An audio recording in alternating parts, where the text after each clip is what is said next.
Good evening, ladies and gentlemen. Oh my goodness, this is an amazing day. This is May the 7th, 2025. And this is the Marcia Week Show. We are coming to you live from beautiful, beautiful Barbados. How is everybody doing this evening? I am trusting that all of us that we are well. Oh goodness, this is they say silly season. It's election time, May 21st, just 14 days away, and we are seeing all kinds of things happening. Lots of movements and lots of strategies that strategy by the BLP. Lots of things happening. Nigel Carrington, good evening. Bajan Boy, good evening. Teroni, hi, good night, Teroni. Lucinda Aline, Nigel Carrington, good evening. Oh, wow. Marcia Miller, Michael Jilks, Mildred Ben. Marcia, my namesake, good evening.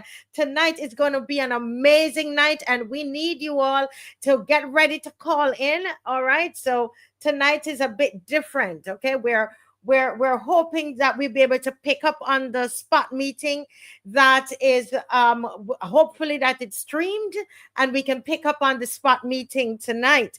Jefferson Sobers, Jacqueline Aline, Marcia, my namesake again, Tyrone Blackman, Tim Ward, Callie B from the UK. I remember it. How are you doing? How is everybody doing? Now, tonight, guys, I'm going to need you to like and to share. All right. We are going to look into this whole witch hunt that is targeted at Felicia DUJON. Could you believe that? By this motley government. The motley government has decided that they are going on a witch hunt against Felicia DUJON. And we're going to talk about that tonight. And hopefully we can pick up on some of the spot meeting that is happening in St. James North. We also have Adrian Hines he's gonna come on and do some commentary based on what's happening there in St. James North. We also have some Mike on the move, and we're gonna show you some of what Dale Rowe is actually doing. And we have some thoughts as well on Neil Rowe, who's been acquitted of rape charges, and we are going to look at his statement and see what's happening in the BLP. It seems like there is a tumble and a rumble and they're rolling down the hill. So it's not you. I know you see some things on Facebook today and people getting distracted, from about what's happening in the DLP. But look at this: the man is accusing another one inside the BLP. Let me tell you something: all is not well over there in the government. All right, you're gonna hear a bit from Alex Mitchell tonight. I did a mic on the move of Alex Mitchell, and you're gonna hear from him tonight, because guess what, guys? All the independents, they make up the voice of the opposition. Okay, it's not just the DLP. And we've been saying that. Yes, we've invited Mr. Mitchell and invited Stephanie. We're going to get her last name right. And they haven't responded. But they know they have this space, so we wait on them to hear what they have to say. We've also invited Solutions Barbados, even though they don't have a candidate there. But guess what? The aim, loyal opposition, the aim is to enlarge, to make bigger the voice of the opposition inside Parliament. Inside Parliament. Yes, that is the aim, and it might come in different forms, but that's the aim. All right. All righty. So we are going to let me just M. Gardner. I didn't get to greet everybody.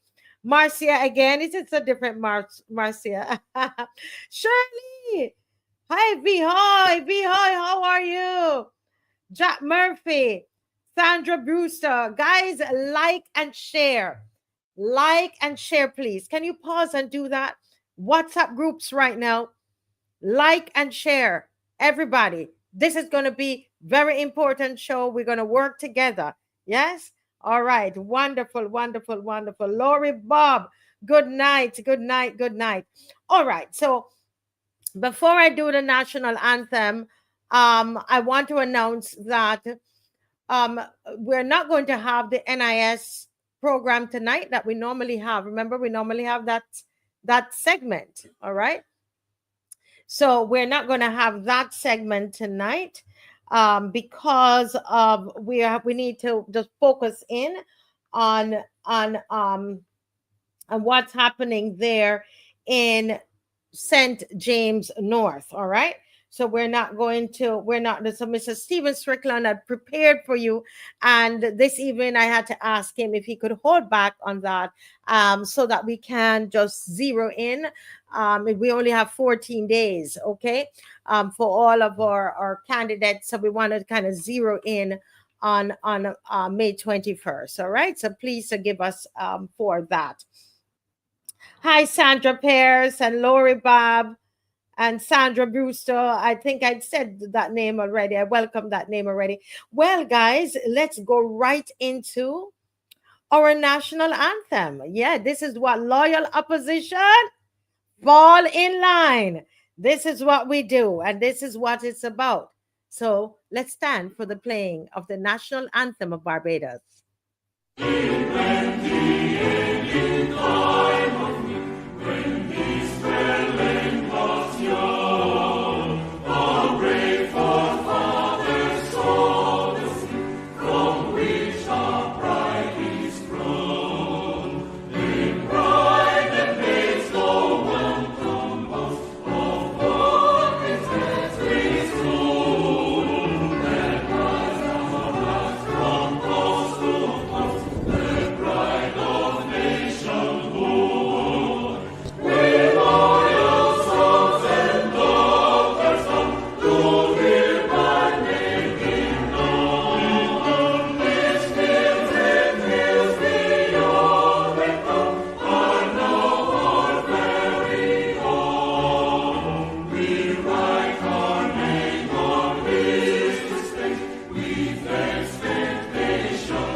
Yes, firm craftsmen of our faith. At the end there, I don't know what happened, but it stopped. It seemed like it stopped a little early for me.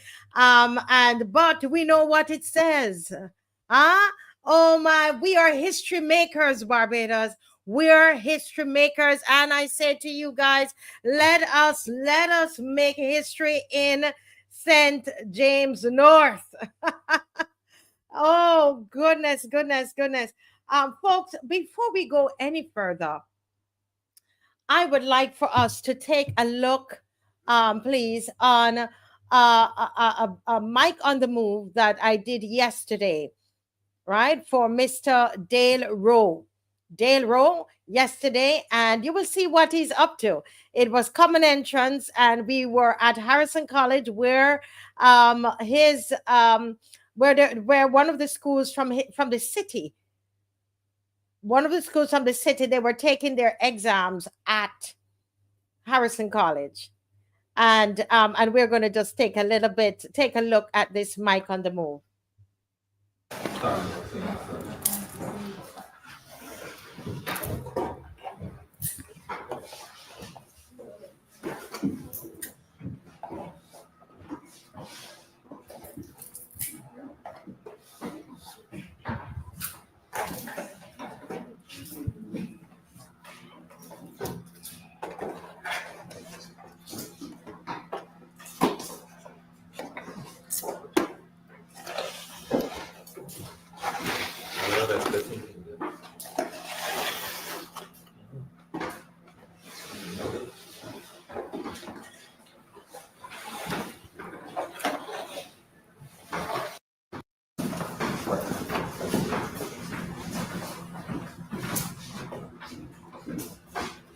I was excited because I really wanted to see what was going on and experience how the children look after the exam.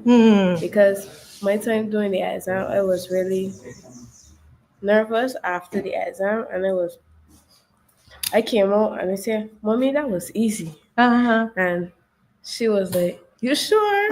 No, left out nothing. I was like, left out a few things, but yeah. And I was excited. Yes, well, so you wanted to be here for the children because, how old are you, please? I'm 14 years old. 14, so you would have done this 3 years ago? Yes, please. And you came back to serve today? Yes. I think you don't think this is a great idea? Yes, please. I think this is a great idea, and I love that you are volunteering. Let me talk to this other one here. Hello, and what's your name? Gabrielle Walters. Hi, Gabrielle, and you go to school here? Yes, please. And I saw you guys seem like you were very purposeful in what you were doing. So tell me, how important is it for you to do this today? Very important because I like to help out people. So doing this was like helping them because I didn't get to do this last year when I sat the exam. We didn't have this, so it's nice to see that they're like improving and helping after the exam to like feed them and stuff. So that's very good. Well, because you didn't have this last time, and you thought that this would be good for children. Yeah, this is very This good. is great. Oh wow! And you came along.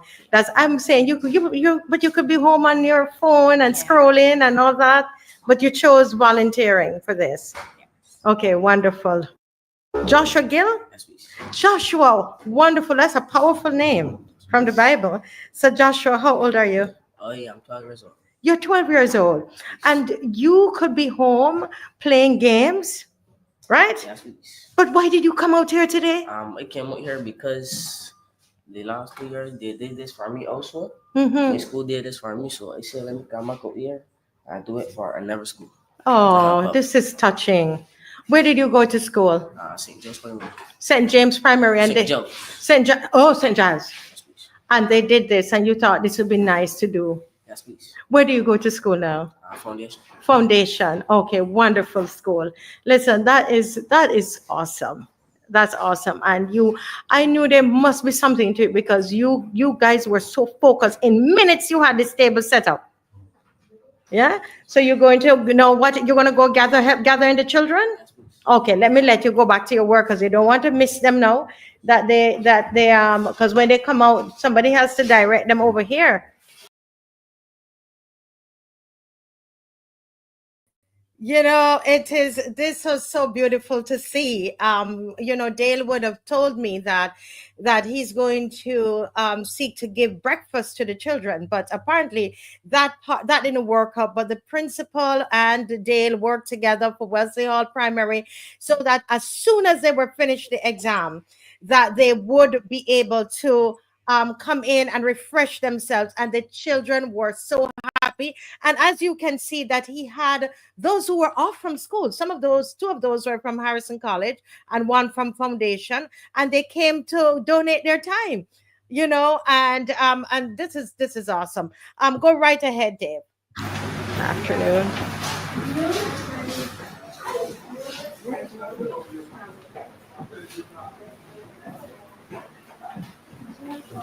Yeah, you have to tell them what is there, what is in there.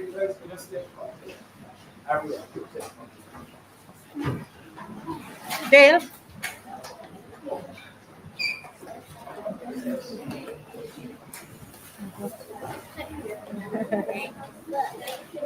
Oh, you said thank you? He's saying thank you. Yes. Hey. Yes. You said thank you? Yes. Thank you? Thank you. Okay, wonderful.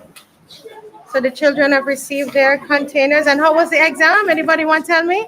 It was good. It was good? Yeah, but not section C. Not what? Section C. Not section C. Anybody thought everything was good? Was good for you? Section C was hard? What was section C about? What was section C about? It's just the when there any questions like workout. Mm-hmm. The workout is kind of hard to get. Oh, the workout is math. Yeah. Like you don't know which one to do. Okay. Well, I mean, you got a little snack. You're happy for it? Yeah. Okay, wonderful. You're happy that you're what? Free. You're happy to be free. Oh my goodness. They said they're happy to be free. Well, come in and take one. Just take one. Take one. That's wonderful. Oh wow, that's a smile on the face. How was the exam? It was good. Somebody said it was good. Section C too. You got you? Okay. Yeah. But say thank you. Thank you. Oh, wonderful. Anybody else want to say thank you? Everybody say thank you. Okay, wonderful. Thank you. Yes. So everybody can say. Anybody come up? Oh, wonderful. Hello. What's your name? You're the senior prefect. How was it for you? Oh, was good? Yes. And you want to say thank you to the sponsors of this? Who's saying thank you? All right. Ooh, Miss Prefect. What was the exam? It was good. Section C? It was good. Was good. All right. Where you want to go? Camomere. Okay. Oh, look at this tiny one. Say it again. Thank you so much for the food. I really appreciate it. Oh, wow. And where you want to go to school? Springer. Springer. Oh, look at this Springer girl. You can run? Yeah. All right. Well, go make Springer proud. I love Springer. Okay. Everybody want to say thank you for the camera? Everybody? Thank you too? You're most welcome. Oh wow, this is wonderful. And yes, good job. You want to say thank you? Thank you. All right. You want to say thank you too? Thank you. They're full of manners. Very good. Oh wow, hello. How was the exam? It was okay. Section C, math. You did great on that, didn't you? You did not. You want to? I know you still did good. You want to say thank you to the camera? All right, wonderful. Who are these ladies here? Hey, how was the exam? It was hard. It was hard. Section C? Section C? Uh-huh. Section C felt easy to do. Felt a bit easy? Yeah? And how about you? Bad. Yeah. I cannot get through it. Thank you. She said thank you, huh? I cannot get through it a little bit. You couldn't get through a little bit, but you did your best. That's all that matters. Okay? And this is Wesley Hall, right? Yes, please. And you want to say thank you for the snack today? And the food. And the food. You say thank you for the food. Say it loud. Thank you for the food and everything. Oh, wonderful. This is awesome. How do you all feel seeing the children come in and pick up this stuff? It's very good to see them liking the food and having manners. So. You? Yeah, it's very nice because when I was coming in, so I see when you boys open the crate, I said, what? This food's so good. That is so It's sweet. very amazing to see that they're happy after their exam. Yes, that is lovely. And that is what you wanted, right? Yes. Yes, very good. Folks, oh my goodness. Wasn't this amazing? Well, I want to hear from you all. What are your thoughts about this initiative?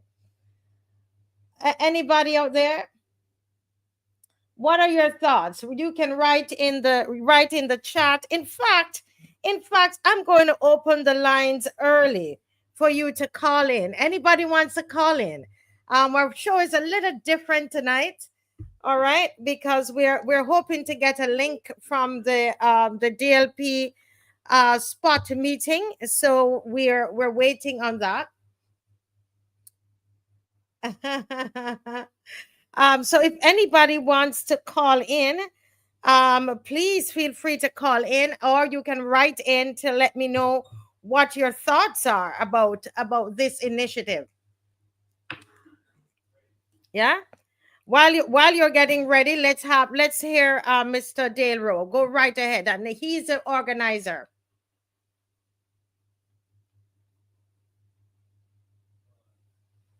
Okay. Marcia said it was awesome. We're just going to come right back at you. And so he is very, au fait with how to set this up today. So tell us about what you're doing here today. All right, so today we are doing basically showing the students that would have worked hard for the entire year appreciation. Mm-hmm. We thank them, we see the effort, we understand the struggle. Mm-hmm. So appreciate them. We just want to appreciate them today. Mm-hmm. Today is their day.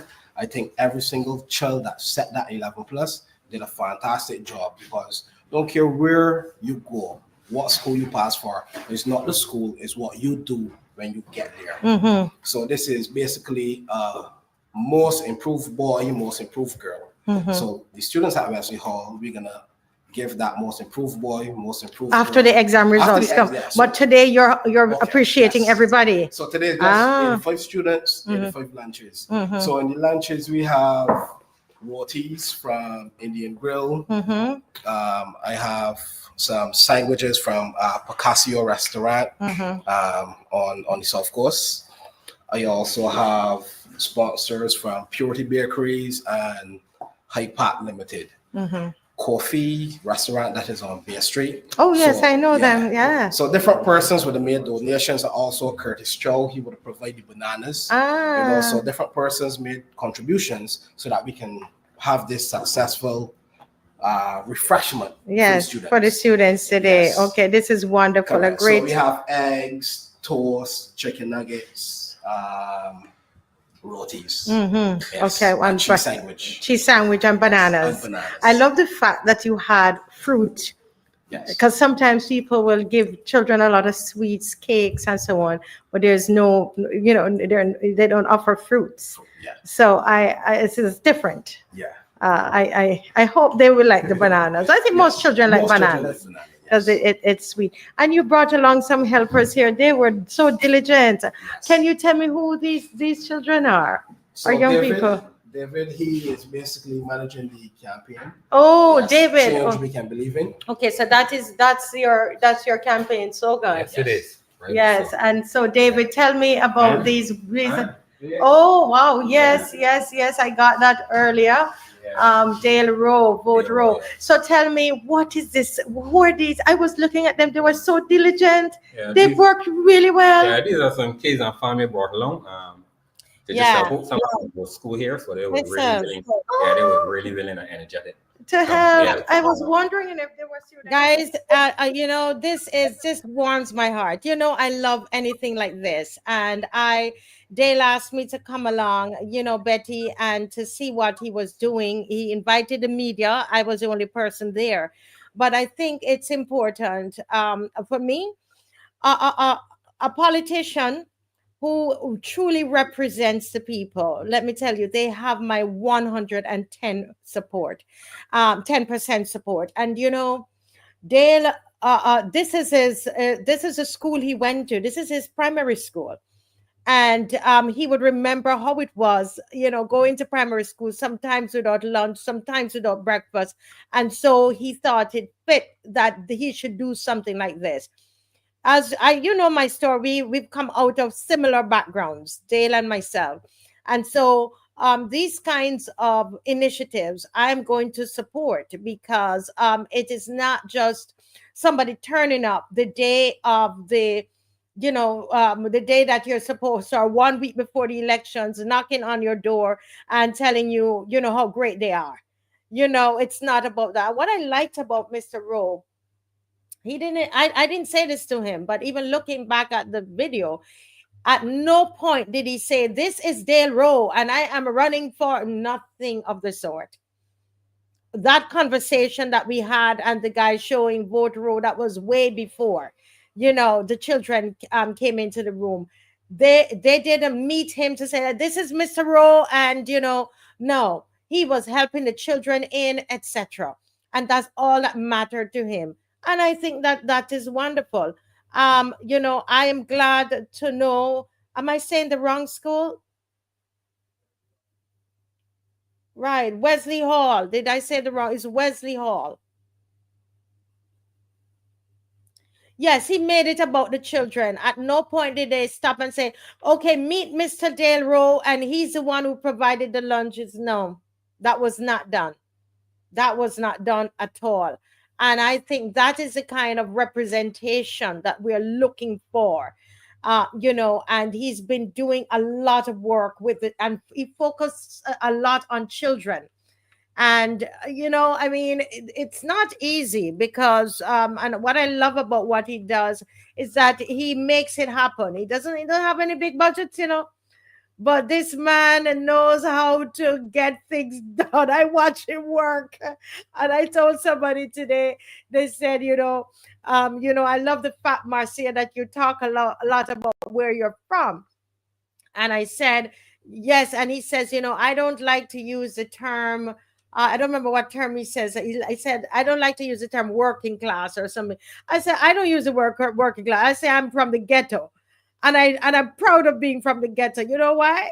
Because you see people from the ghetto, they are going to make it work. They're going to take things. You know what I mean?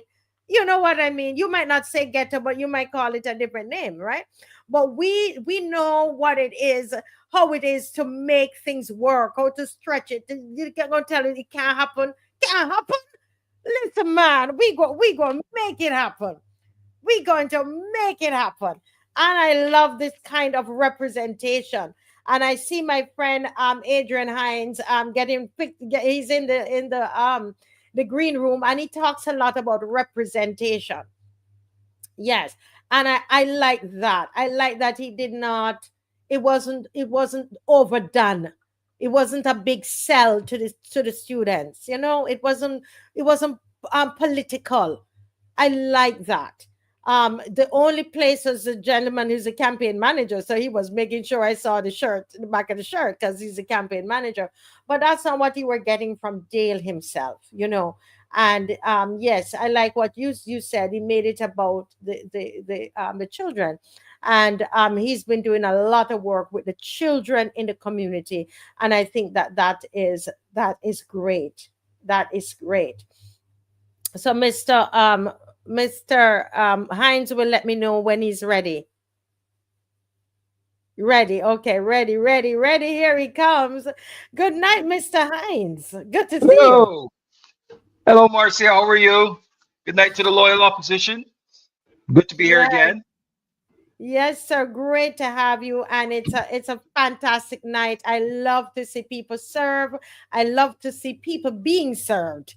And I don't know if you had a chance to watch what, the children being refreshed after their exam, the Wesley Hall Primary School. Did you get to see that part of the video? No, I did not. No. You were getting ready. Yeah. Well, you talk a lot about representation, and what we saw was Dale Rowe, who is seeking to be the representative for the city, right? And this is an initiative that he and his team worked on to ensure that the children had were refreshed after the exam. The Wesley Hall Primary School children were in his constituency. And I think that that's a great initiative. And I was saying that when I saw what he was doing, I remembered what you always talk about, representation, which is difficult for them sometimes when they get into the house, because sometimes they're given ministries, right? Yep. And but I'll let you make your comment on that. No, yeah, it's always good to see leaders constituency representatives are leaders of sort doing the work.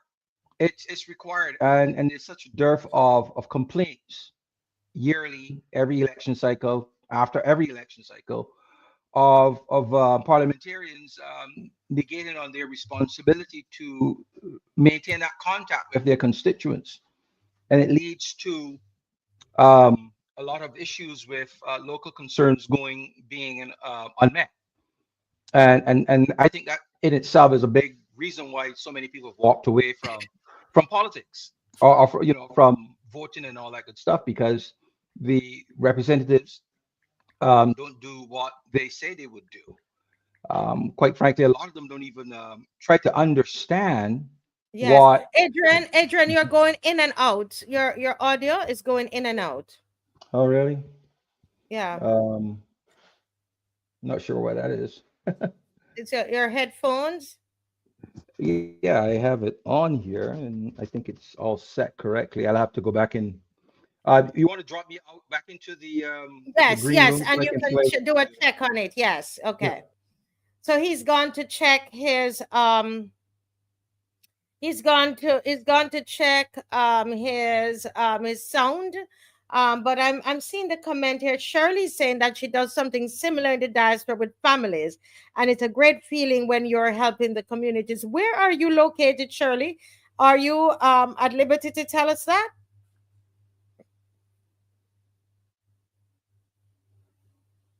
Where are you located in the diaspora?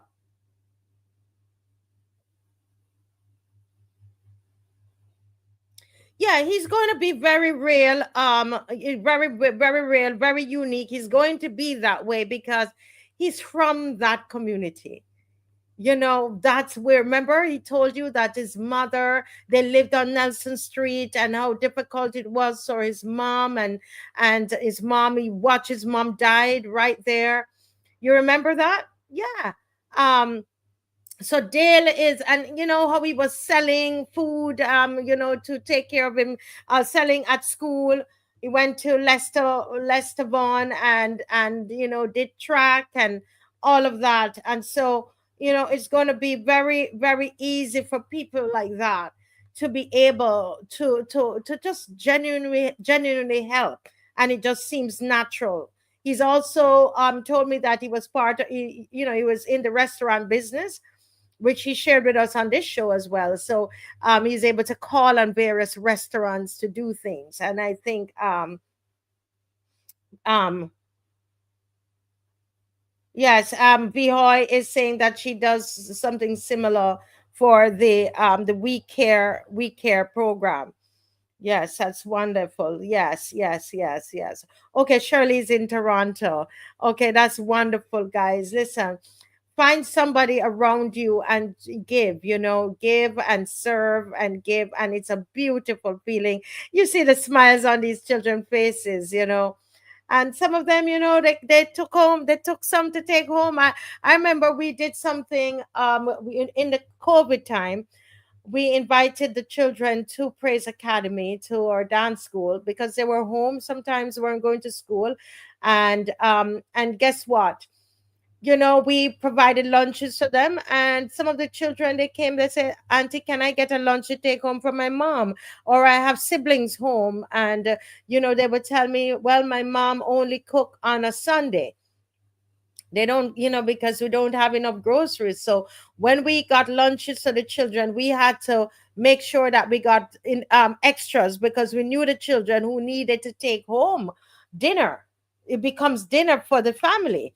So we might give, there are 3 persons home, we might have an extra 2 lunches, and they share it and they take it home. And this is a kind of Barbados that we're living in. And a lot of those children, when they are not at school, they don't get the school lunches, you see.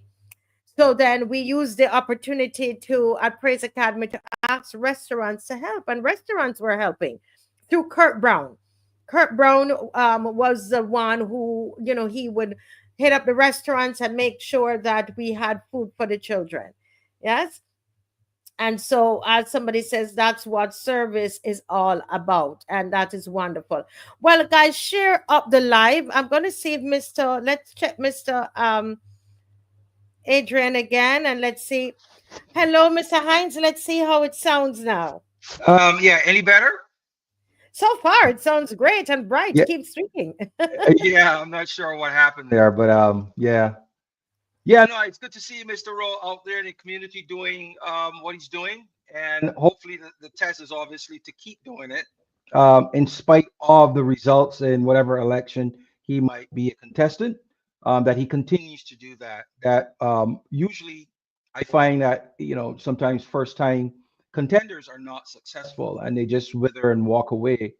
But you stand a better chance or a higher probability of if not winning, doing significantly better if you show that commitment throughout. Yeah, the. you're still going in and out. We can still hear, but can you guys hear?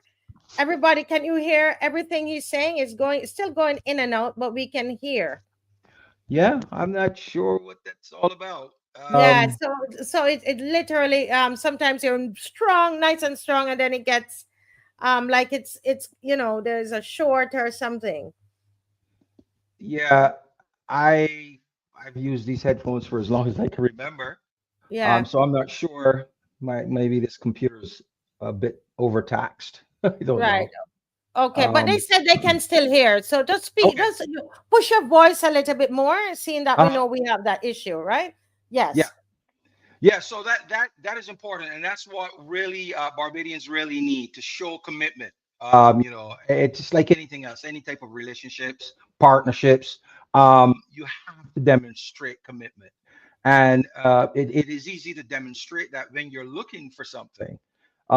It is more acceptable to the recipients, in this case, the constituents, when you're not, when you haven't gotten what you've looked for, and you still continue to show that representation and commitment.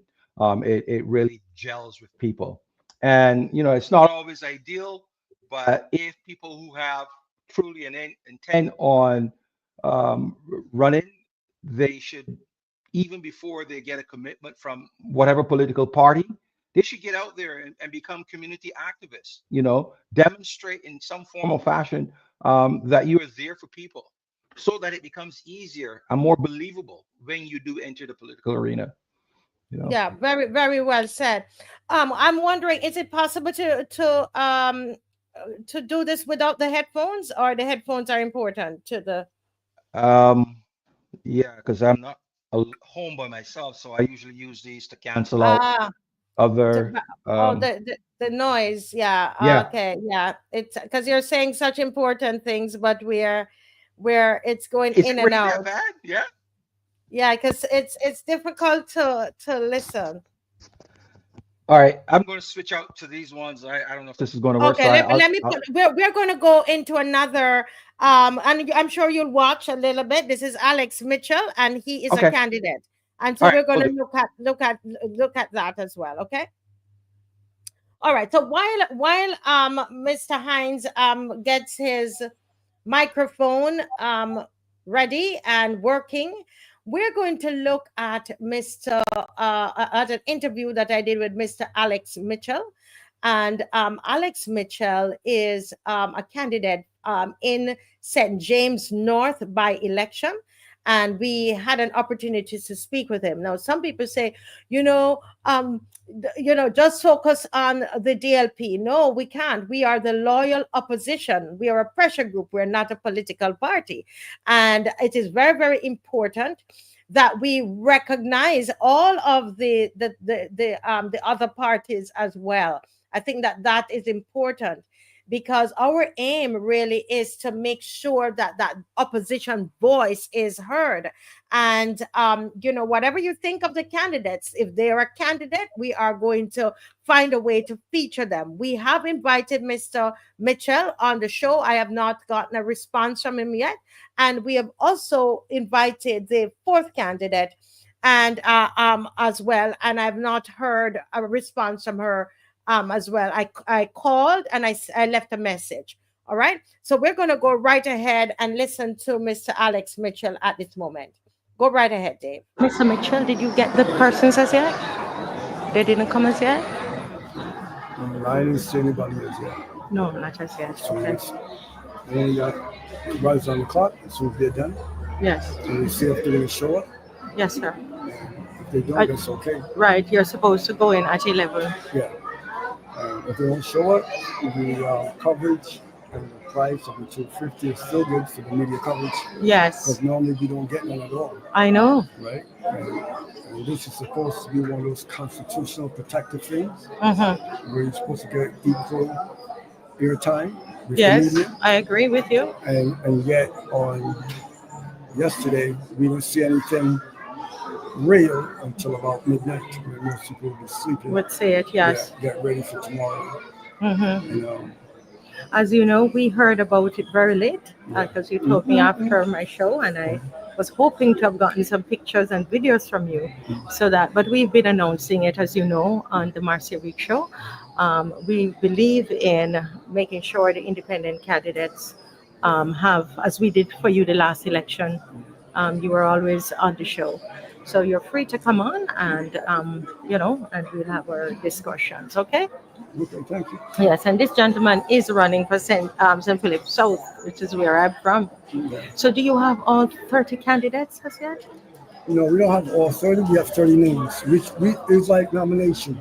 People say yes, then they say no, then they say maybe, then they show or they don't show. Right. So we have more than 30 people that's willing to run, but on the day that you call them for maybe they got a job that they feel that might be in jeopardy. Yeah. Or somebody in their family told them don't do this or do that. Yeah. And they have fear, they back out. Lots of fear, Yeah. So like the first time it was like 8. You had 8 candidates? In 2013. Oh wow, you've been going a long time, 2013. We had a combination of that. See, so we've never been in this area. We don't know anybody in this area. But, we figured that this would give an opportunity to get the information out. And maybe next time, if I go back to St. Michael South, or if it's another by-election, depending if Dale Rowe got convicted or not, there might be another. Well, right, because we don't know. We don't know. Yes. Not prejudging. That's good. But if that happens, there may be another by-election. And even if he did, you don't know if he will get maybe probation or fine or whatever. We don't know. Because it's still an allegation. Yeah. So, and then we still got to deal with the issue of the presidency, the governor general presidency, and then there's still the case with Kathleen Springer, to see if they're going to call a new election. Or they're going to delay it and make it go into 2026, 2027. Right, we don't know. We don't know. But you're getting ready. Yes. And remind me how many candidates you have this year? I got a little confused between 2013 and now. I think we had 3 or 4 maybe. That you have set right now? No, that ran before. We don't have anything set. At the moment. It's like if you tell me you want to put your name down. When they ring the bell, I'll call you, and you either say yes or no. And I say, thank you very much. I hang up the phone. Yeah. I call the next person. So are you guys canvassing in areas? Yeah, we canvassed this area. We canvassed on the other side. We was canvassing before we even announced or anything because, You were speaking to the people in this area? Yes. Yeah, in a different area, but not over here. The same St. James North? Yes. Okay. The media didn't call us or say anything, but we advertised through Facebook, WhatsApp, and numbers I have from the news in my phone, I sent it out to them. Yes. Starcom News was the only one that actually replied to me through WhatsApp. And then I think John called the Nation. Well, I'm not official, but I did respond to you as well. Yeah. You know that. You know that. And as soon as I heard, I put it up on my screen. Yeah. So we'll see. If nobody don't show up, then it's like if they enjoy. Like I always tell people, this is a major free party. You're free to vote for who you want, care for who you want, and if you're happy with remdesivir and vaccines and prices and VAX and threats, if you're happy with that environment and that's what you want, you're gonna get exactly what you vote for. That's what you're gonna get. Yes. So, but when you figure that you have enough of that, then we're here because we only deal in truth, no defamation or slander. I speak from truth, and I have the proof for what I say. I speak by way of affidavit, and we have an affidavit manifesto, and that's the way we move. And you have your manifesto already? Yes, it's the same thing. Forensic audit of all government departments. Land rights and those kinds of things. And we do a forensic audit also, the land registry and the audit. and and we make sure that we can get free and clear title land for the people, so we can move forward and we can build up equity. And if you are a Barbadian and you bought your property, it's free and clear title, you should pay no property taxes. Yeah. We plan on build 44,100 3-bedroom, 2-bathroom houses. And we're gonna rent them for $500. You don't have to acquire anybody's land, because we're the biggest landowner in Barbados. And then after that, what we're gonna do is, if you're a pensioner or you get to pension age, we're gonna drop that 500 down to 250, so you can maintain. Yes. We're not hungry, we're not starving. And if the people enjoy their slavery, they're allowed to continue it. This is the free party. Yes, the free party. We're not dealing with slavery. Yeah. Right? And our party color is black. Black, right? Because you're in full black today. Because listen, right now the government in this country is in the red. That's a negative. And if you're doing financing, you want to be in the black. So if you enjoy being in the red, stay in the red. But don't call me and complain after the election, because we can put you in the black. So that's why the black. Yeah, because we're going to deal with balanced budget. Balanced budget. Right? So even if we say bring in $10 million more than we're supposed to, you go back to the people and say, hey, we bring in $10 million more than we're supposed to, right? What do you want to do with $10 million? Because it's your money, it's not mine. And then we go that way. But you don't invest in the next pandemic by getting St. Lucie ready, right? Where they kill people around Disneyville. And then you don't come on the news and say, we're going to expand the QEH, right? And the only thing you expanded the QEH was the morgue. Think about that. And then the next thing you done, you went and opened up a new graveyard up in Mile in the Corner, allegedly. So those are some of the issues that you're... So if you care, you taking care of me based upon death, not on life. If you allow me to take care of myself while I'm living, I don't need you to take care of me when I'm dead. Right. And so you keep pushing. Well, we wish you all the best and hope, and I do hope that they will show up. Okay? Yeah. All right. Okay. All right.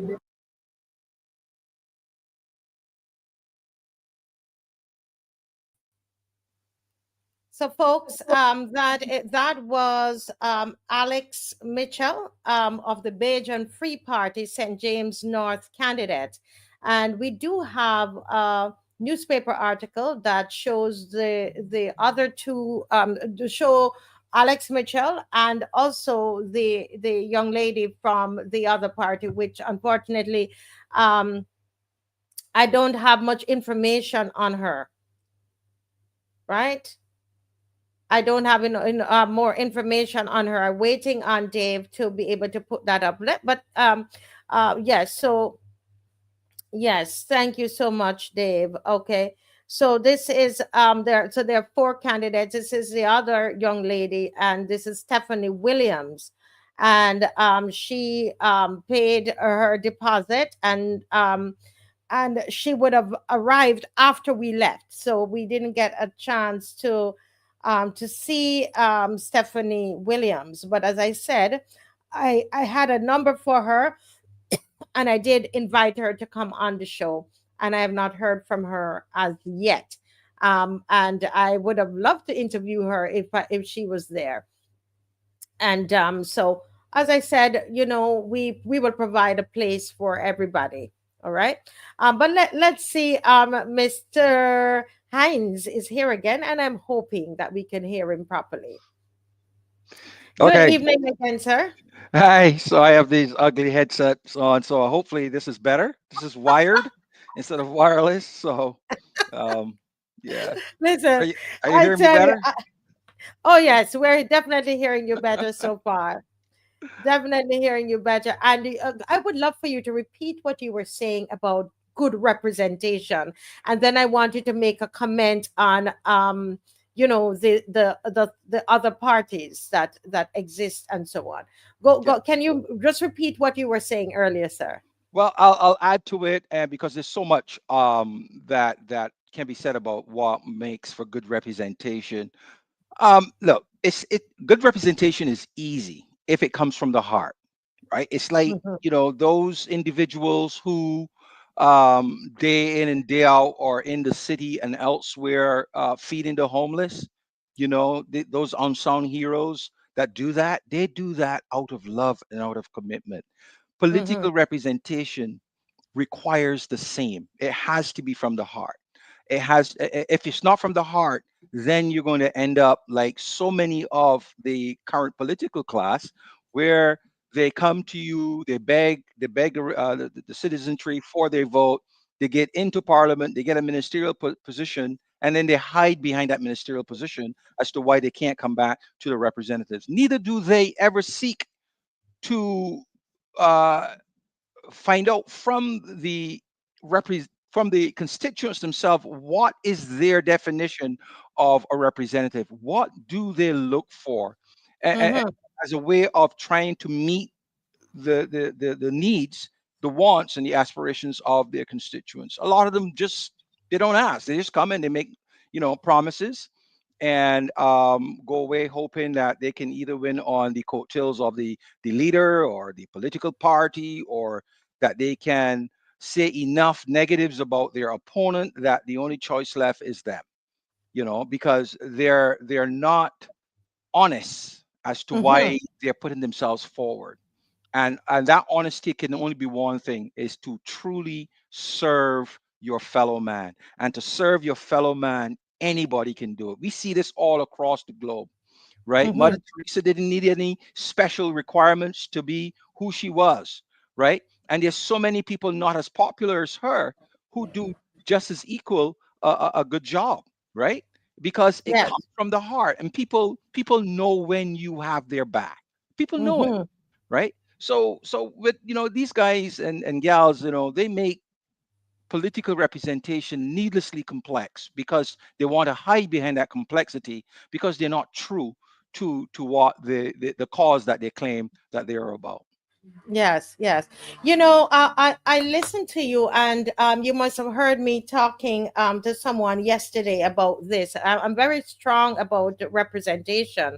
And this is one of the reasons I had said I wasn't going to vote again. But I know, no, I know, Mr. Adrian Hines, that I need to vote, because my issue is not getting proper representation. I take it very, very seriously. And for me, a lot of times what happens to Mr. Hines is that they're very good now, as you said. They're good, and they're serving, like we see Dale serving, and you could tell his heart is in it. But what happens is that when they get into parliament, they are oftentimes given a ministry, whether Ministry of Transportation, whatever the ministry is, okay? And all of a sudden, what happens?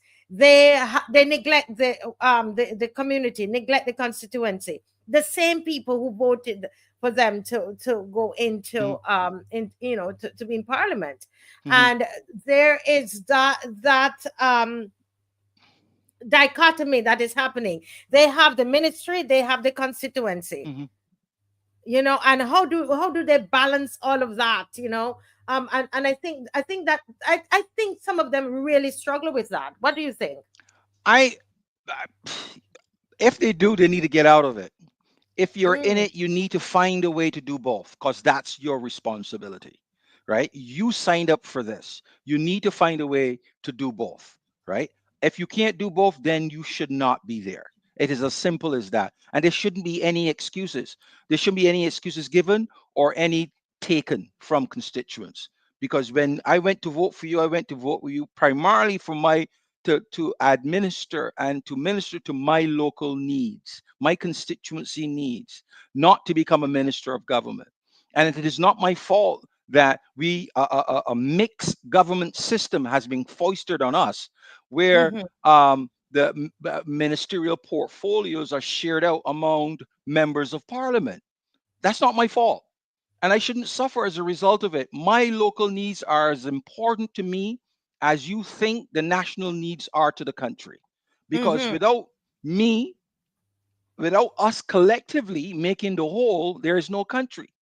So what is the point of you going out there and claiming that you're meeting all of these national needs, and none of it is being redound to me at the constituency level, at the microeconomic level? You're doing everything at the top.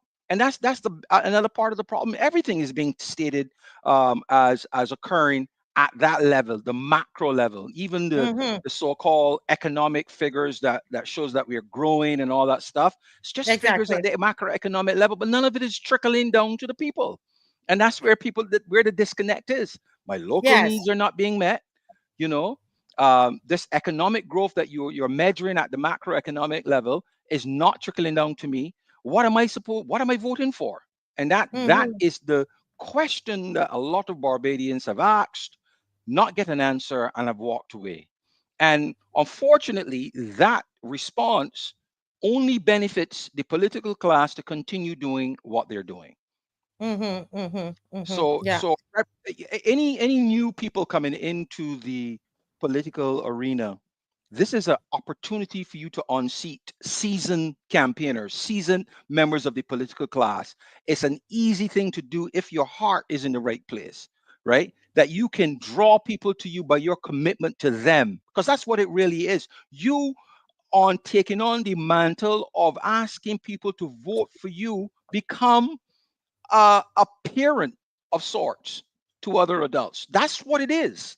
And if you don't want to do that, then don't ask people to vote for you, because that's what they're looking for.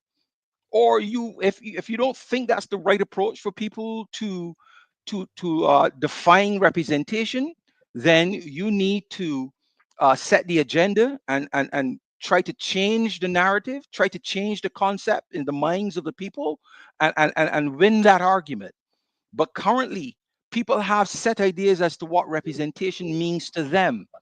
And when they vote for you without you asking them what it means to them and ministering to that, there's going to be that conflict, right? Of they having specific expectations from you as a representative, you not knowing what they are because you are operating on a different frequency. And therefore, there's going to be that disconnect all the time.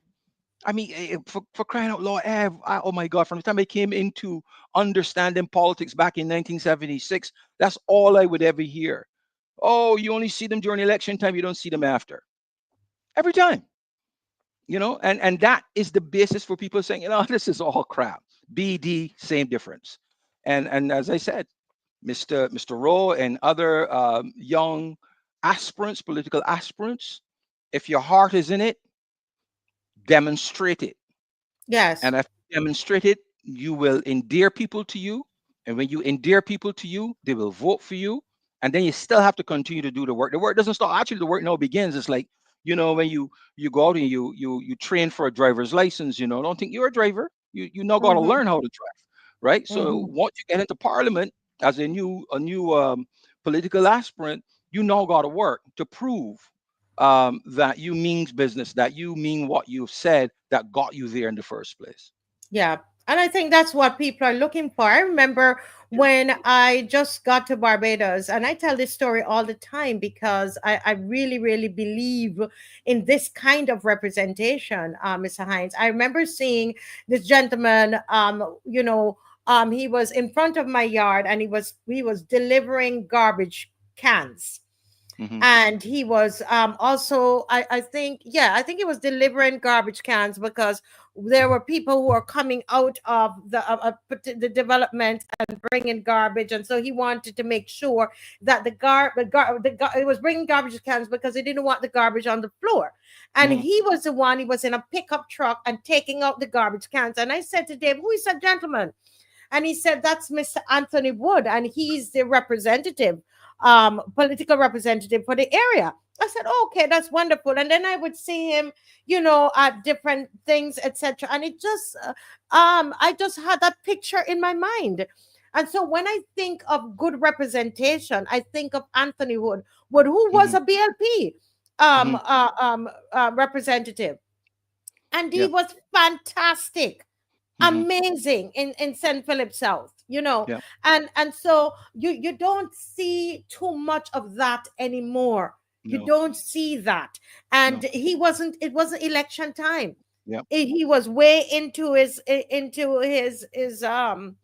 term, into the term. And I was just looking here, Mr. Hines, on the salaries. For example, as of April 1st, 2024, this is what they're paid. These ministers are paid. The salary alone is $169,000 and more. 169,745, right? So this is $170,000 salary. No. Entertainment allowance is another 27,000. Wow. Let me send Dave this and see if they can put it up, okay? And it's important because we're looking at the service we're getting from these people. And then we'll see how much money they are making. How much money they are making. For some of them for who are making this money, Mr. Hines, they didn't even go to school for it. You understand what I'm saying? Yeah. They didn't even, it's not something that they went and they studied or anything. You know, they joined a party and they can talk sweet and so on.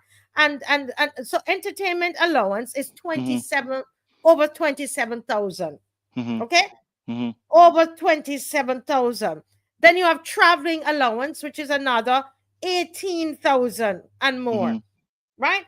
And then you have housing allowance, another 18,000. So we're basically looking here. Let me do a quick math here. A quick math here. We're looking at about 137 to 140. 200 and what am I talking? 237 to 240,000 a year. Wow. Good money. Good money. Do you see, guys? See if Dave can put it up for me. No wonder they're getting fat on the hog, and you know, as a result, they're getting lazier. Wow.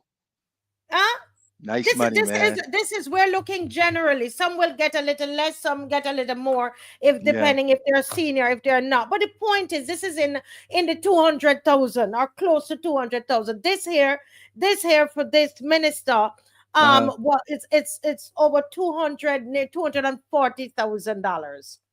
Wow. This is let me see, entertainment allowance, salary. This is for a minister. Does this include his regular salary as a parliamentarian? Well, this says salary, salary, entertainment allowance, traveling. This is the salary and allowances of ministers. Okay. Wow. Yeah. Well, no wonder. It's just funny though, and making this kind of money and then giving people $300 and calling it what is it called, a solidarity what? Solidarity. They said that it is a bounty. It's from the bounty. I heard the term solidarity being used. Solidarity allowance. Right? If you look at the word solidarity allowance, $300, and these are people that are over 240,000, 230,000 they're making a year. Somebody's saying here, no wonder they are people, because outside of that they could not. A lot of them could not make that money. No. But yeah, it's just we you know, the people, they have a right to stop this, you know, to stop these people in their tracks. They're not doing what they're supposed to do. But it's a hard sell to tell a guy who don't know where his next meal is coming from, who's living paycheck to paycheck, to ignore that $300 or not to pay homage to, you know, these folks who have all of this money to spend as they please, and is looking to give some to you. Yeah, it's a hard sell. That's the level of corruption that we've come to in our country.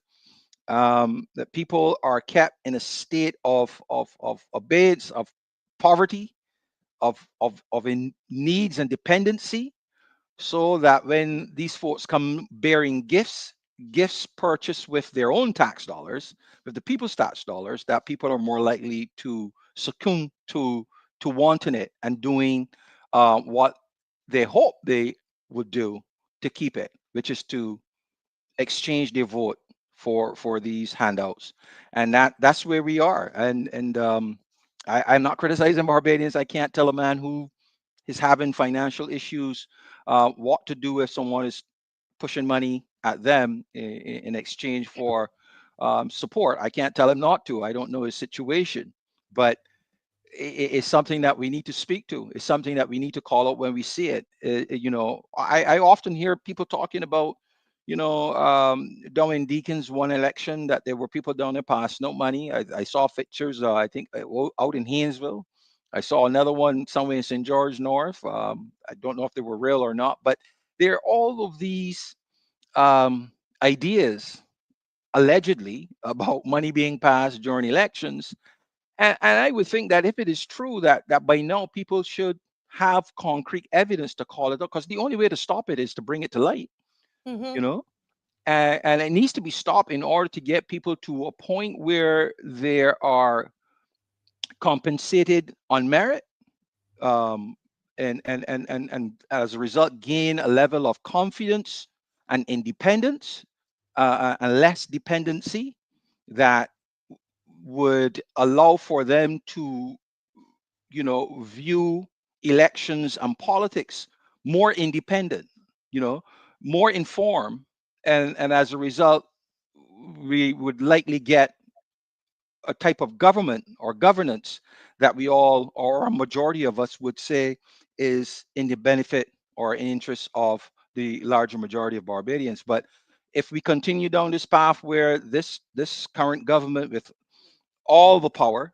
all the seats, continuing to use the power in an authoritative state or a way, um, to keep people in this economic stagnation, so that they can have their way with them, then it's going to be a hard sell for, without the people coming to that realization on their own and doing something about it when they go to the polls. It's going to be a hard sell for any political party to put a stop to it. You know. Yeah. Um, Yeah. Go go ahead. ahead. I'm sorry. No, it's just sad. It's just sad. I'm just hoping that, you know, people will come to that realization that, they deserve better. Yes, the $300 makes a difference, but they deserve better, and that they might very well, yeah, take it. Don't be shamed. If you need it, you take it.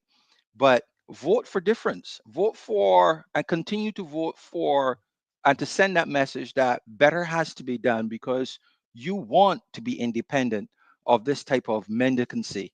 You know, um, yeah, this party's not going to do it for you. I don't think they will. They don't. They have all the power to make a difference in terms of bringing more enfranchisement to more Barbadians, but we're not seeing that. We're seeing less of it. You know, so. Yeah. You know, I would love for my loyal opposition, if you have joined, good night. If you've just joined us, I want you to share this live. I want you to share. We want to have a family talk tonight, Mr. Hines. And Mhm. so I want viewers to stop for a moment. And if you have not shared, please share the live in WhatsApp groups and Facebook and wherever you need to share. Because I want Barbadians to take a look at the screen. Huh? Dave, if Dave could put this back up, put it back on the screen. Right? And to think about our police officers.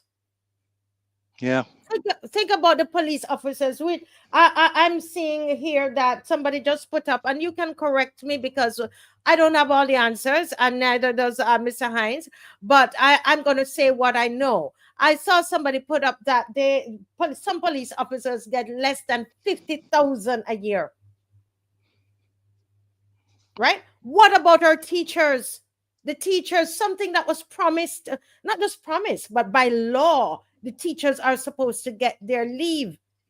Mhm. And they can't even get that. And think about our MPs, Mr. Hines.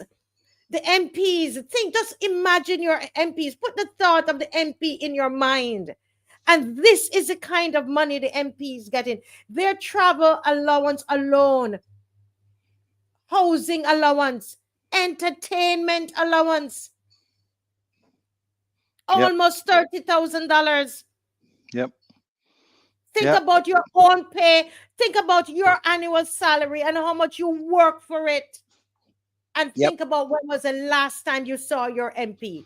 Go ahead, Mr. That's why I keep telling Barbadians, you, every time you hear these economic figures and you see these types of salaries and you see these big cars and you see these politicians wearing different outfits 3-4 weeks in a row, right? You got to ask yourself, what is in this for me?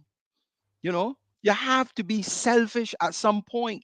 Because if you are not selfish to ask that question, that you want piece of this pie, you're demanding piece of this pie, right? If you don't do that, these people will continue to do what they're doing. If you take that $300 allowance and continue to vote these people in, or to stay away, which is stay away from voting, which is the same as if you had gone and vote for them, then they have all rights to believe that you're okay with it. You know, yeah, and that's a sad, that's part of a Barbadian tradition that I don't understand. Where there's this culture where people think that you should understand what they're thinking. You know, that you should understand their plight without you saying that you have an issue. You got to speak up, right? Because you know they're going to use that excuse. Well, I didn't know. You should know. If you were doing due diligence in your constituencies, you should know the level of poverty, the level of people living paycheck to paycheck, those working in poverty. You should know all of that. But yes, you will still use that excuse because the people are suffering in silence, the Beijing version of the British stiff upper lip, not saying anything, taking whatever little they get, whatever little pittance they get, continuing to say that, you know, you can't eat the money, you could only spend it, you know, and murmur among each other rather than telling these people to their face, you know, the hardships that you're going through and that they need to do something about it. And that if they don't, you are going to wield your vote against them. You got people, that's what you got to do in a democracy. You know, we're living, a lot of Barbadians are living as if Barbados is indeed a true authoritarian state where they have to take whatever the political class puts at them. We are not there yet. We could get there if we continue with this growing number of people who are staying away from voting. We could get there, but we are not there yet. That vote remains the strongest weapon you can wield civilly against a political class, government that is not doing right by you. You know, you have to do that. You know, so it's. I will continue to preach that to people. You know, I was on a conversation last night. Someone in a WhatsApp group that I'm a member of, but called the entire group, and we had a nice discussion which devolved into politics. And yeah, I pretty much told them the same thing. I asked people, you know, can you truthfully say that life today in Barbados is better than life between 2008 and 2018? And not a person said,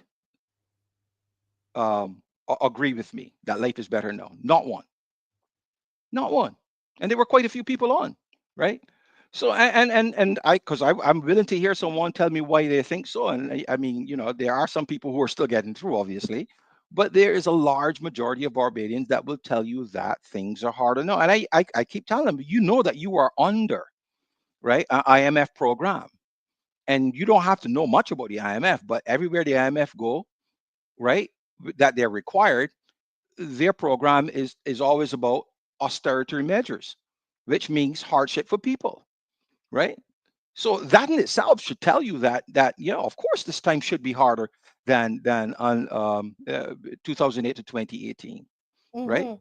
And you know, and then you have to extrapolate. Well, who are you going to blame for this? You know, I heard Kerry Simmons, some extracts of Kerry Simmons, condescendingly calling out all the global and international issues that impacted the economy of Barbados, you know, righteously saying that these things happen. That is why things are the way they are.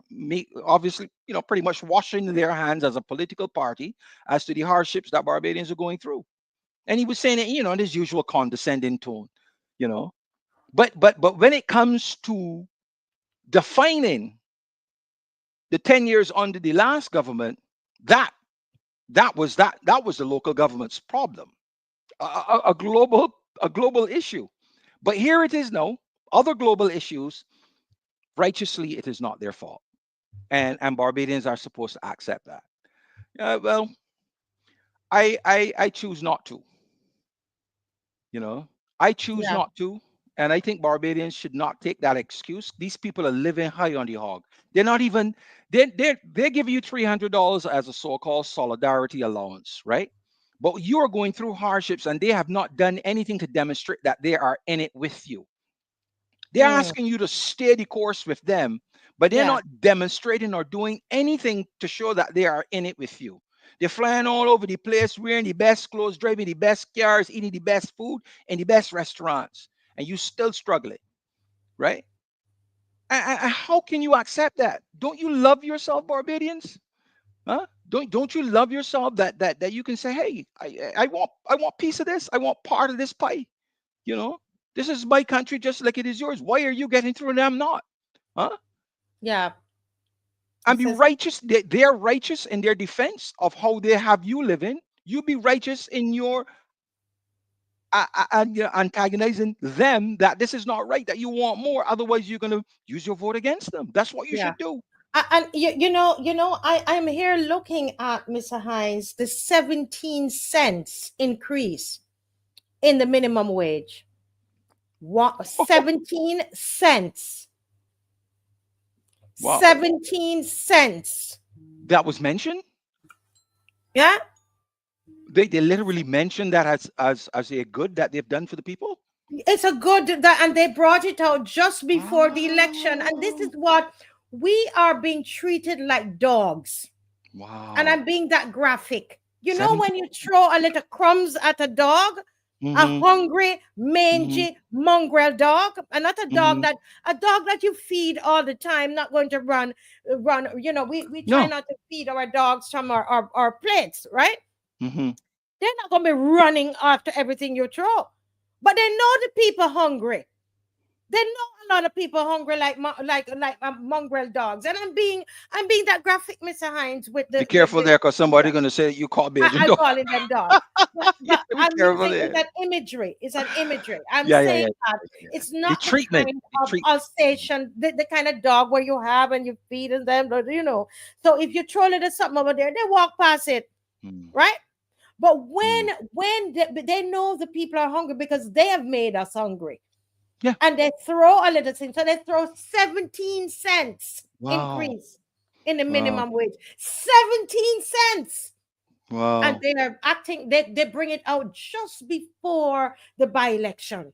But you sure it's only 17 cents? Yes. I saw pictures. I didn't read anything. I saw the minister, the little slim guy from St. Peter, can't remember his name, making something about minimum wage Minister increase. of Labor, yeah, it's 17 And then there were some people, some businessman on brass that's talking about how it's not a good thing. They were discussing 17 cents. It's a He 17 one guy cents. president, and the other guy saying that minimum wage is a problem. 17 Yes, cents. minimum wage, 17 cents increase. Wow. And that was pointed out on this show and calculated by Mr. Caswell Franklin, who has a union, Unity Workers Union. Wow. Right? Wow. And they're making it out. It is such a big thing, but they gave themselves a raise. April 1st last year, 2024, they gave themselves raises. You remember that? Yeah. And this is what they are now making Barbadians. And I want us to think, we're educated people, guys. Think about it. How many of you're making this kind of money? Wow. This kind of allowances. What about our nurses? I am just amazed though. I never again, I have to look at the figures again. I never saw little Barbados economy being able to support the salary of 30 people at that price. 169,000. That's a lot of money for a small economy like Barbados. Some of them might vary depending if they're senior minister or junior minister, but this is the general range, Mr. But this it's funny. It is funny that all of these guys, when they get into power, all these leaders just talk about the monthly salary that government has to pay. 70. I think I heard it was $80 million a month, or maybe it's $80 million a year or something, but some big month number. And the reason why they're putting it out there because it's a lot of money. And they do it in a way, however it comes over, it does not include them as being a big proponent of that bill. You know, people hear it, and the first thing people go to is the civil servants. It is you know, the statutory corporations and all these other people, the so-called army of occupation, or occupation army, which is what they negatively sometimes say about the public service. But it's never ever attributed to the political class. Never. Yes.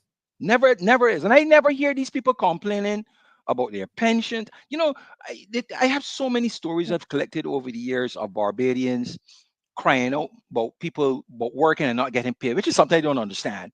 But and it has led me to the view that Barbadians don't like to pay, right?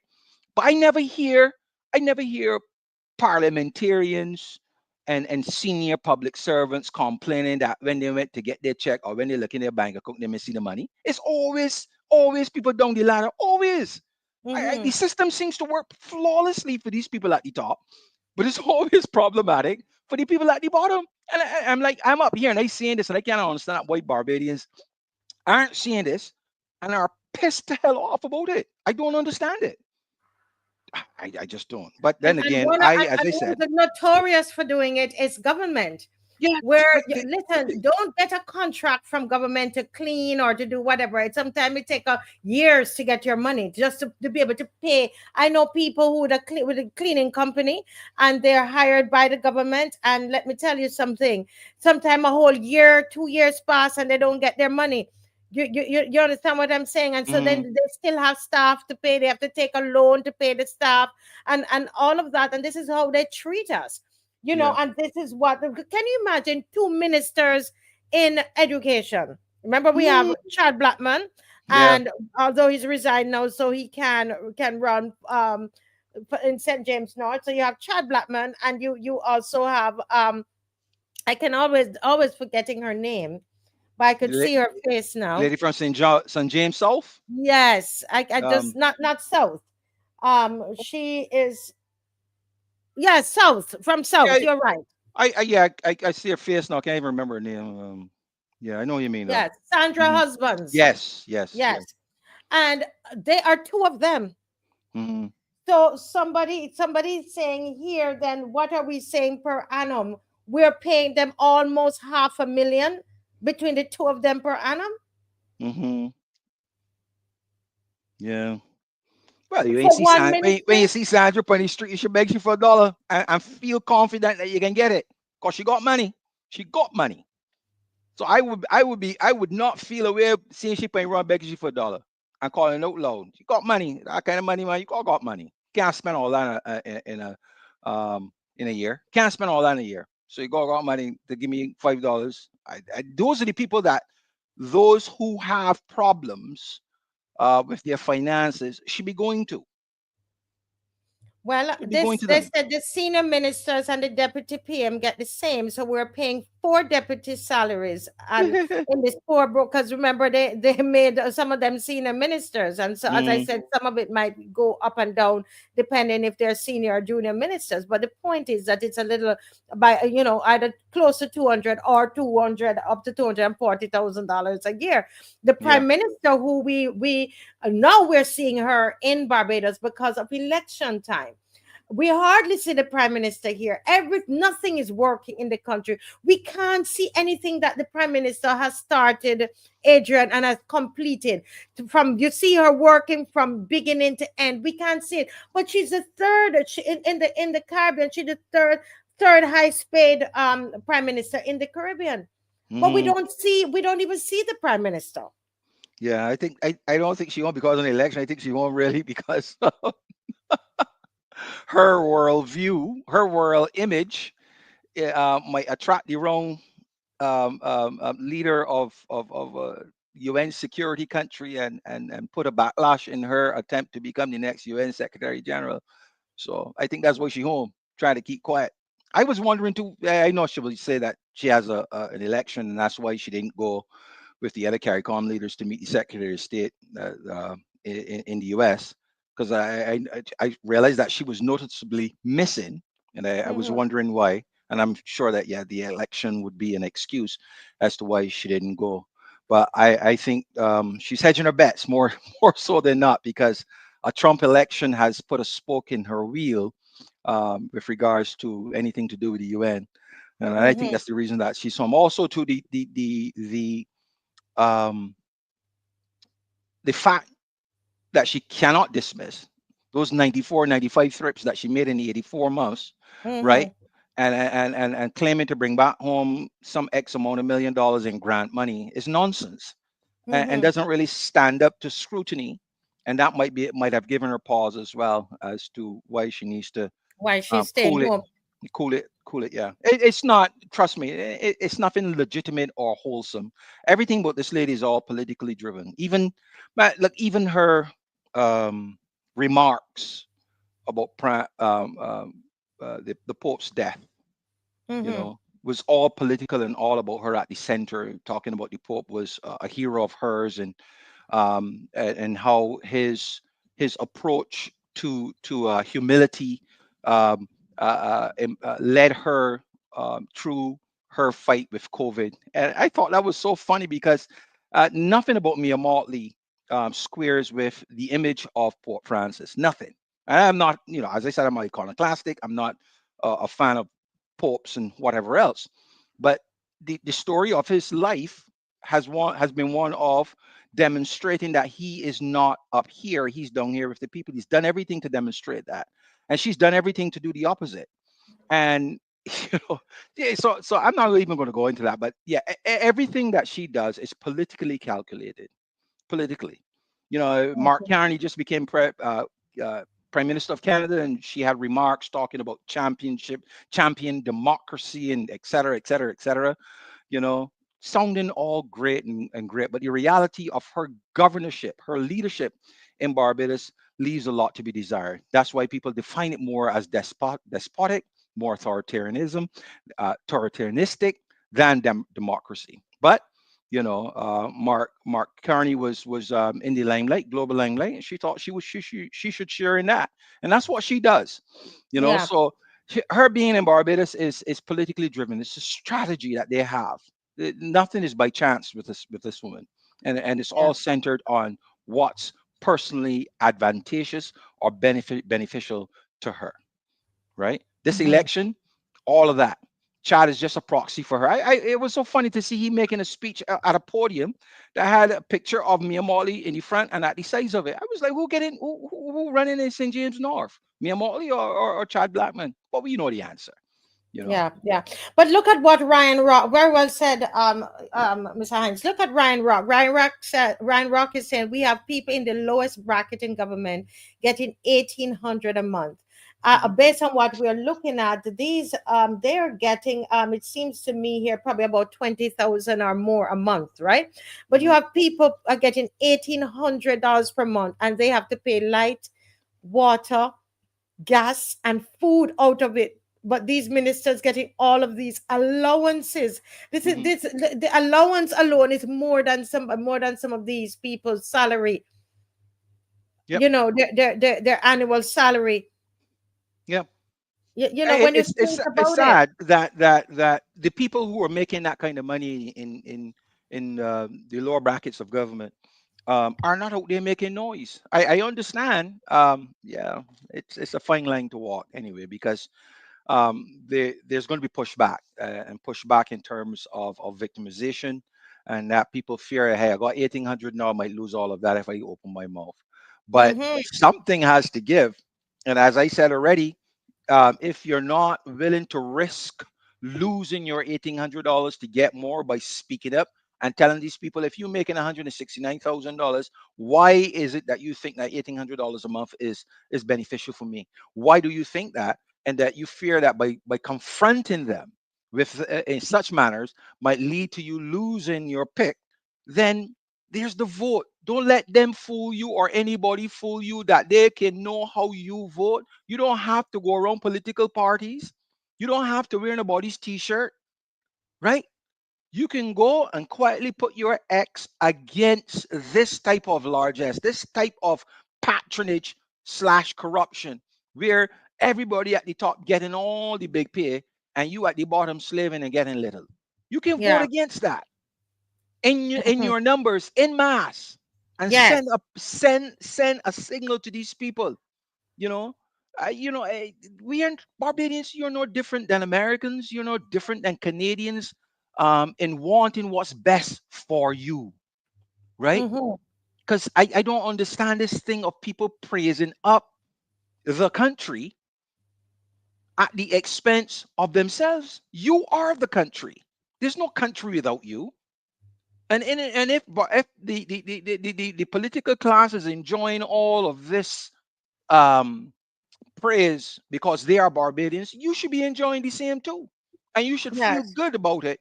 I have reasons to feel good about it in terms of merit, in terms of your remunerations, in terms of seeing uh, progression in your enfranchisement, right? You shouldn't be bitter and having to keep silent because you love your country. You know, what I mean, I just don't understand it. But Yeah. yeah. But I tell you something that I don't know if Dave. We're waiting on the clip from Kerry Simmons, and Mhm. but I don't know if Dave could put up back the salary. I don't know if that's going to throw him off. If he can put it up a little bit here, because I want to, as somebody said, preach it, Mr. Hines. I want to ask all of us. We have over 1,000 of us. We're on here, and we are intelligent people. We understand what is going on. You look at these figures and you think about yourself. You think about the people around you.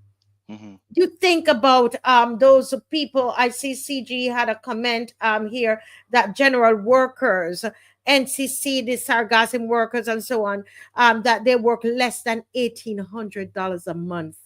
Mm. They have so many of the workers, Mr. Hines, as contract workers. Somebody sent me some information yesterday. They can't, because they're contract workers, they can't even get a mortgage to buy a house, because Mm. that's what they're putting people as contract workers. Mhm. You understand what I'm saying? So I Mhm. am saying I want Barbadians to look at the screen. Think about yourself, your salary. And my question to you is, what are we going to do about this? Yeah, And I it's want to crazy. say to everybody, I believe we need the high, the what we have of the highest value to these people here is our vote. Yep. It is of the highest value. I don't business how much time you pray per day. And you pray to God for Jehovah Jireh, and He's going to supply all your need. The point is, though, there are lots of people that are suffering in this country. And while you might know where your next meal is coming from, there are lots of people who don't know. And to tell people to pray and do that alone, that's not enough. You have something valuable, Yeah. that can be used to fire them. Do you like the work that they're doing? Do you like what you see in your constituency? You don't like it? Fire them. Yeah. And they say, but we have the better people. Who put anybody Better for else in who? there? Better for who? Oh Better my for who? God.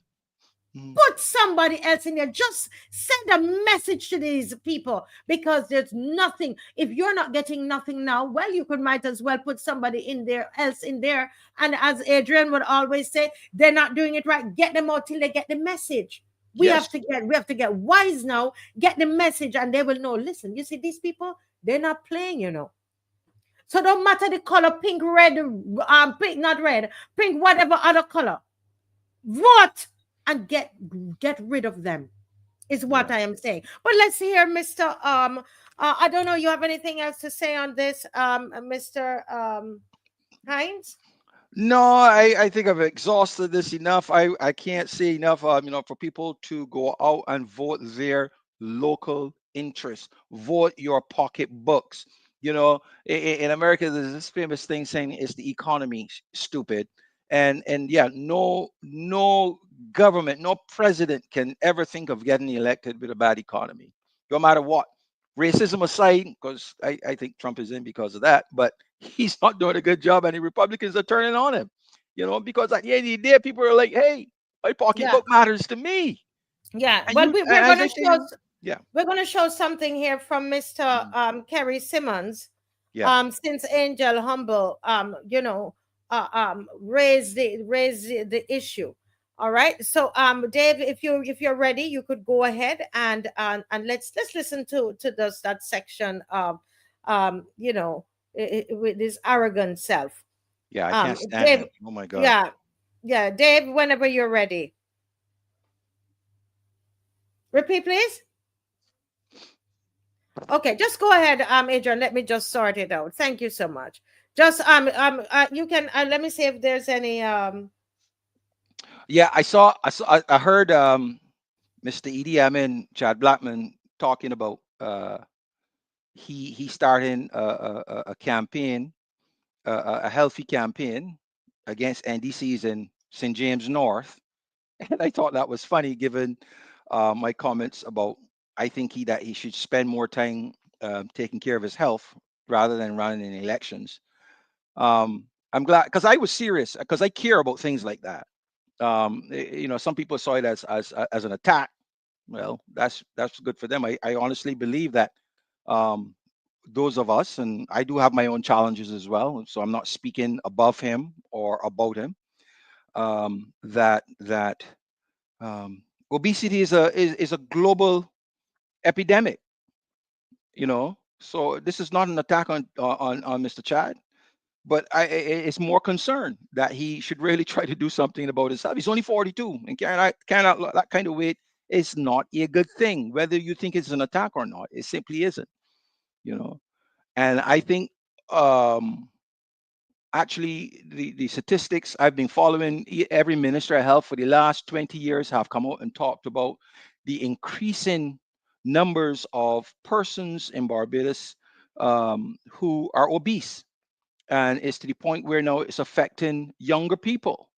It's at epidemic levels, and that has enormous implications for the economy of Barbados, not only in health spending, but in terms of productivity. Because when you're that obese, when you know you're not going to be functioning at your optimum, and that has implications for productivity, and if productivity drops, it impacts the economy. So the minister, these are statistics come from the minister of health. This is not Adrian Hines being malicious and attempting to castigate people. As I said, I have my own issues too. You know, I got some fat that I need to get rid of as well. So I am glad to see that he's taking the fight. You know, I think he should do it on his own and not try to encourage people through a political campaign, which benefits him. But you know, that's what politicians do. So how did I do? You know, it's so that's why I had encouraged Ms. DUJON to put on her boots, as she said, and walk the constituency. You don't have to say anything, just demonstrate that you're fit and ready for the job, right? Let child go and talk about, you know, forming a walking club or whatever it is he said, right? He needs to do that. You are fit and ready to take on the job, you know. yeah. So yeah, it's an interesting dynamic in St. James North. This individual who has been, there's so many things about this is so wrong, and it's all that I've talked about with regards to our system, where our prime minister can determine the time and date of a. Oh, here's Mr. Simmons, so I'll give way to him. Yes, let's go to here is arrogant self. Go ahead, Dave. Because in 2017 and 2016, all of you within earshot of my voice and within my eyesight were living in Barbados. And I know then, but I am not going to take pupillage. I am not going to submit myself to being instructed on management of the cost of living by anybody in the Democratic Labour Party. Let us go back to 2016. Have you forgotten a thing called the NSRL? It was a National Social Responsibility Levy. One of the Best taxes Barbados ever had. Joker. Unionists. And in 2016, they introduced it. No, they had nothing to do, no COVID. That was born and bred here in Barbados in George Street by the Democratic Labour Party. Pause there, Dave. Pause there, Dave. You were saying something. No, I was saying that he is talking to people who don't know what the NSRL. It's been proven that the NSRL was the right tax. He's talking nonsense, absolute nonsense. He's talking absolute why nonsense. was it the right? Because you know what? Because they people said weren't they paying their removed that taxes and added so many more taxes. But go ahead. People weren't paying their taxes, right? A lot of business people weren't paying their taxes, and the government sought to get those taxes before those people can get their goods. That's pretty much what it was. There's nothing wrong with it. It's just that the wrong people who have continued to benefit from the open door of Bay Street under the Barbados Labour Party have seen this as a threat to their dominance, their continued access, and sought to fight against it because they didn't want to pay. You know, these are some of the same people that get all these tax write-offs and everything. The NSR was a very fair tax. The thing about it, we are the most, in the history of Barbados, we're the most taxed right now. And so while they might have moved the NSRL, which is off of their friends, for their rich friends, absolutely, they have put the taxes on us. They now put more taxes on the people, the average people in Barbados, which is not saying at this moment. You know, they put us on the street to march for the merchants, for the business people. Think about it. And now they have now put the taxes on us. Yep. Wow. But go ahead, Dave. 2% on everything brought into this country and 2% on everything manufactured in this country that you were going to buy.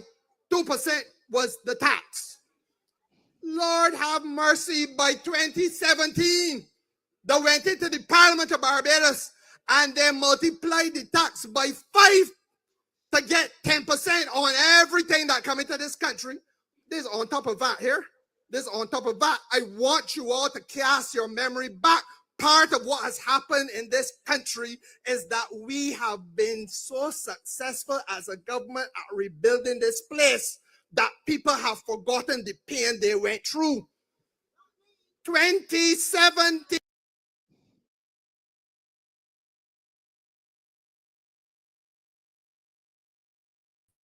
Listen, he says that we are they have done such a great job that we have forgotten the pain that we went through. So we're not in pain right now. Are we not in pain? Listen, he's not in pain, and the circumstances of the Barbados Labour Party over $240,000 a year. But continue. Go ahead, Mister. I'm speaking over you. Go ahead. No, I would say he would say it was he's not in pain. No, you know, I don't think he's ever been in pain. So he would say that, you know, yeah. But I believe the NSRL was a fair tax. The people who it was on could have paid it, but they do everything else. They try to pass off the tax to Barbadians, and that caused a problem. But it's no different than what's happening right now. You know, it was the tax was simpler to collect at the port from manufacturers, which made it easier for the government to manage and enforce and compared to other taxes. You know, the intent for the funds was to fund social programs, particularly healthcare and sanitation, which could benefit all Barbadians. They just didn't want to pay it, you know. But it is better for them now to come and have people paying a sewage tax that, you know, for a sewage plant that they're not connected to. They don't see anything wrong with that, you know.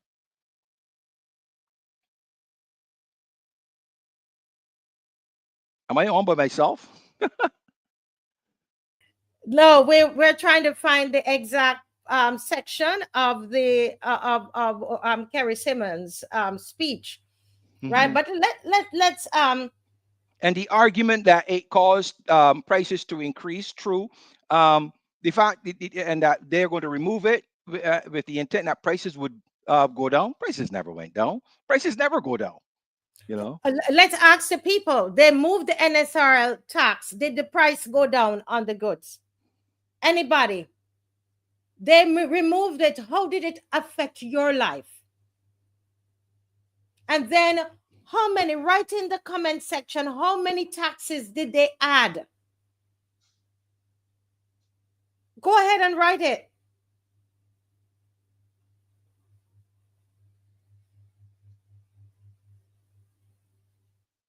Right, because they have the sewage tax. Even people that don't have it doesn't apply to paying it. Yeah. Then we have the gas. Remember the gas? Look, many economists argue that the NSRL was a necessary short-term tool to help government stabilize public financing. Many people saw that. It's just that the people who it affected had access to Bear Street, had access to the powers that be in the Barbados Labour Party, and that's what led to them doing. I mean, you had the guy that was running Goddard's. I don't remember the name. The guy that was on a boat that had some issues with contraband. Yes. I don't remember his name.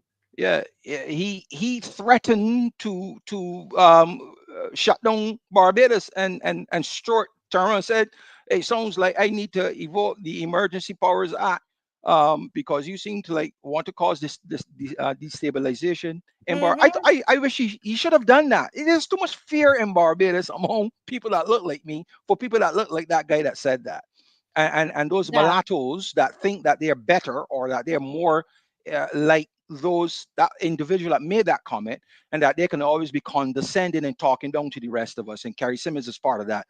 You know, he needs to go and manage his anger, you know, so that he doesn't cut up anybody's car seats anymore. That's what he needs to do, you know. But he's not one of us. He's never been, you know. He doesn't see things our way. He could never be. He could never see things our way.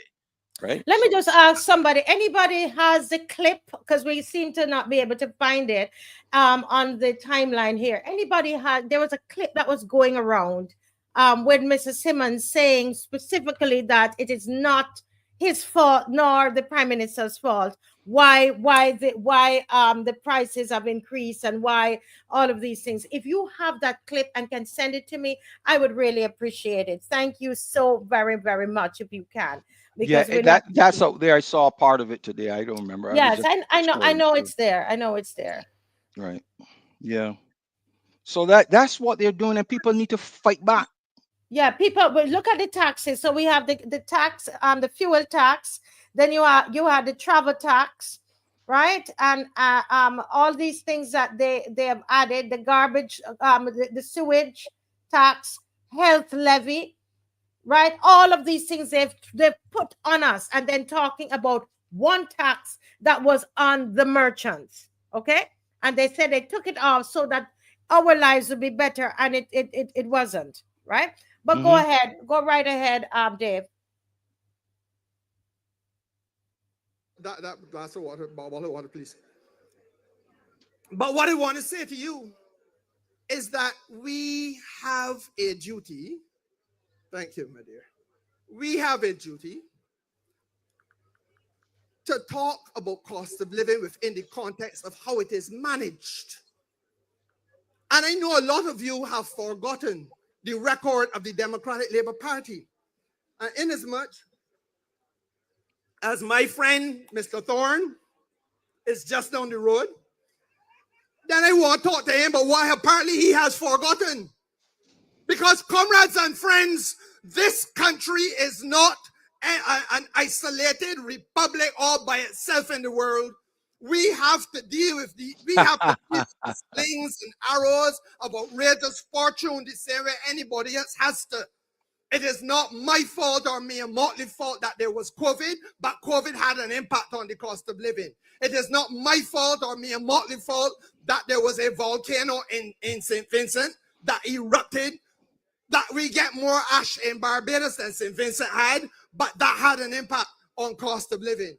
It is not my fault or me and MOTTLEY fault that there's a climate crisis around the world. That too has an impact on the cost of living.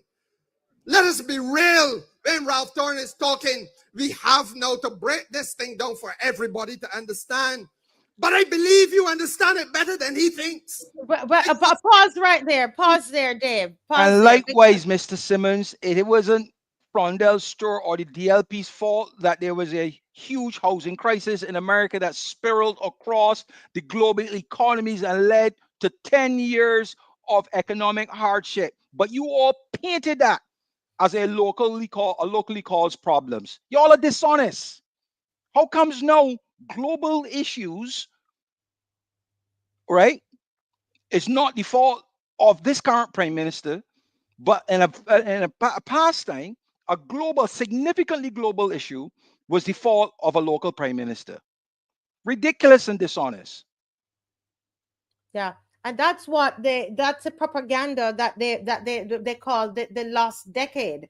And the last decade, what was happening, that was happening all over the world. Yes. But at that time, it wasn't expedient for them to say, well, this is happening over the world and therefore all over the world, and therefore Barbados would be affected. No, it wasn't. But now it is.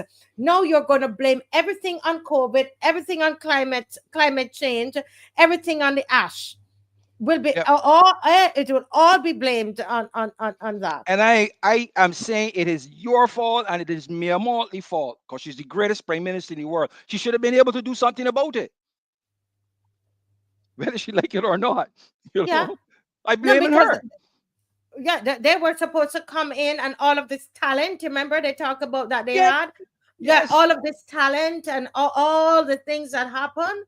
I mean that all the skill set that they had, and they're not, and he's coming with his angry self, and this is just a lot of anger that is coming out of this man, and a lot of foolishness, as well, because he's angry. He's an angry person. Do not let up. He's looking for an excuse, right? This is classic Barbados Labour Party. It's the same thing with regards to the current Attorney General, and how he deliberately castigated the last Attorney General for 17 murders in a year, and that he should resign, right? And we've had over 200 or 300 people dead, murders in under his watch, and he's still there, right? So and now they're using all kinds of excuses, right, to wish away their responsibility for the level of crime in Barbados. When it was the other people's turn, it was their fault. And the same thing is happening here, right? During the housing crisis and the fallout from that, the local economy and the issues in the local economy was Frondell Stewart's problem. Now that they have issues, right? It is COVID, it is ashfall and all kinds of foolishness that they want to now come and bring. I ain't giving you no break, sir, none whatsoever. You had made people feel that you had the intelligence and the capacity and the network to resolve what was a global issue. You had to. Don't come confusing us, telling us that these two issues is the fault. The economy's bad issue is the fault of these global things. Fix it. Bring relief to the people. You can't walk about and brag about having 32 weeks of reserves, and people about the place can't find money to buy things. You can't have it both ways. You got money, and your citizens walking around living paycheck to paycheck. That sound right to you? My Bajans don't accept this nonsense. Really don't. Yeah. I mean, we have internet now, guys, that you can go and research and see what happened in 2008. Understand that this is what is called propaganda. And somebody coined the term. Well, they pretend they coined it, but it was something that was being used all over the world. The term Mr. Hines came and taught us that. The last decade here, India talked about the last decade, the BBC talking about the last decade. And what they did, they took something that was an international phraseology, an international term defining what was happening, and they pinned it on the DLP.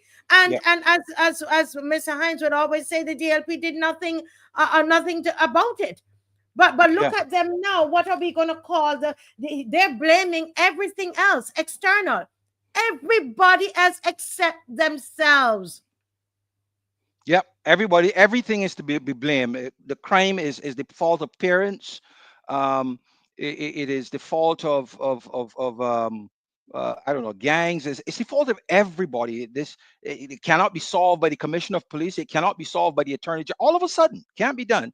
But in the previous time, that same individual would walk around in an election campaign and say that the last attorney general should resign because of murders, because we all know that crime and the protection of the society is the responsibility of the government through the attorney general, the prime minister for defense, and the commissioner of police. We all know that. So don't come wishing away. I don't understand how parenting could be brought to bear or as a resolution to grown men, 18, 19 years old, walking around shooting people. What parent can pull back people who are that lost?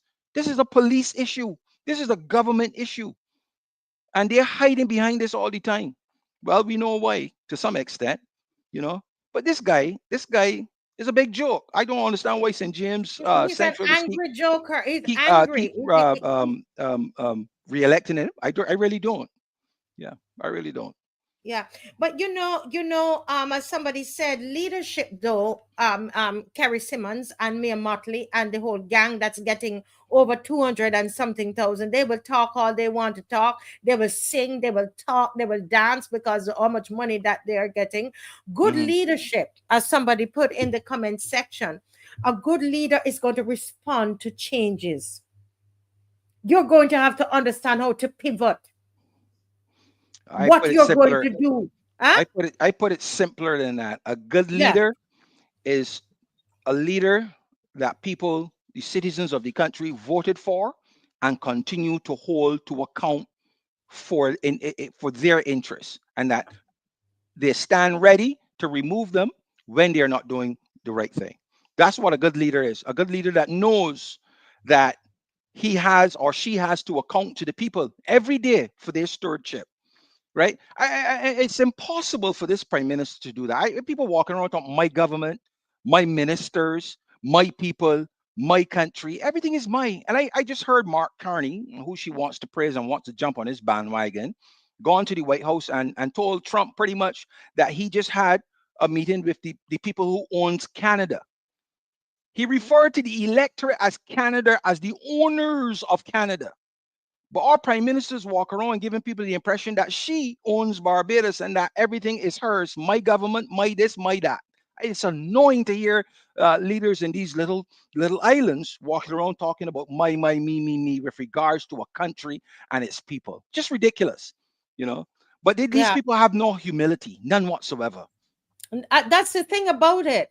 I would love, that's the thing. And as Dave is showing us, as you were saying, Mr. Hines, the financial crisis of 2008. So if Ash can create a problem for us, you don't think that the financial crash of 2008 would have affected us in this country? I really need for someone to do a study. I think someone might have mentioned it. This is not the first time that Barbados had an ashfall from one of those volcanoes in either St. No, Vincent it's not. Yeah. Right. And I've never heard anybody talk about ashfall in the context of it being such an economic burden to a country. I've never heard it, but these people do, and they get away with it. I just nonsense. Really, ashfall? Oh, okay, all right. People buy a lot of foolishness for come out of the mouths of these people. Really, they really do. Yeah, but what is odd though, guys, if you listen, I don't know if Dave has the little piece there from the governor of the central bank, who is so partisan. That man is so partisan. What you expected? What did Barbadians expect? There was no reason to remove the last guy, right? Everybody's. I knew it. I mean, it was an easy call. I'm not a prophet, neither am I the son of one, but it was an easy call to make that this guy was coming into that post to produce statistics that put the government in a good light, and he's done that ever since he came in.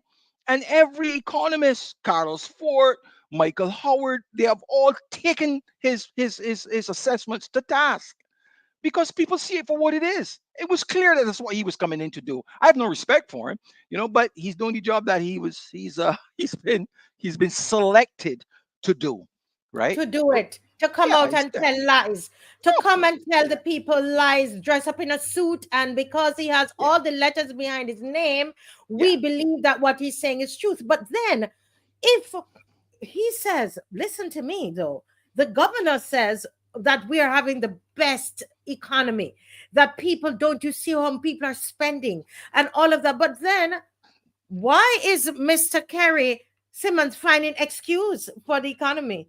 If the economy is so good.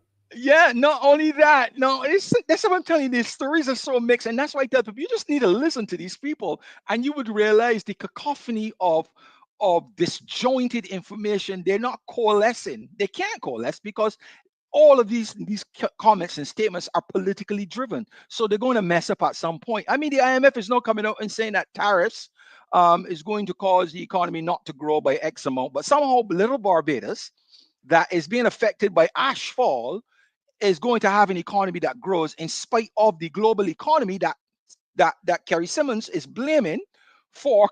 It's just oh my God! Ridiculous. Do these people listen to themselves? It's crazy. Dave, if you could just play that little piece, I know you have a little something. There's a little piece there of the governor. I know I'm calling on you for many things. What the governor is saying. We're flowing tonight. We two of us, we're flowing tonight. And Dave, so the three of us, if Dave can find a little piece for me and put it on the screen, because let's get into this, viewers, and put up your comments. All right.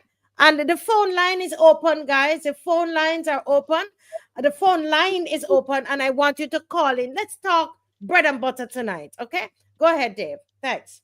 So we've heard the reports of growth, and we've heard the projections. But some may argue that this growth is not being translated or being manifested in the lives of ordinary Barbadians. Governor, are you confident that ordinary Barbadians are feeling the impact of this growth? And also, what is being done or what can be done to address this public perception? So, I've heard this question many times, and we've answered many times.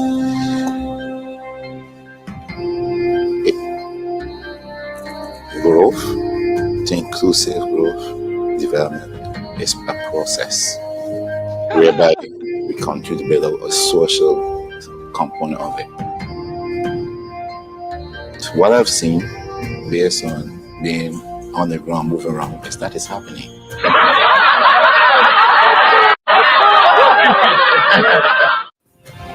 You look at the social program, it's expanding from the elderly to the vulnerable groups.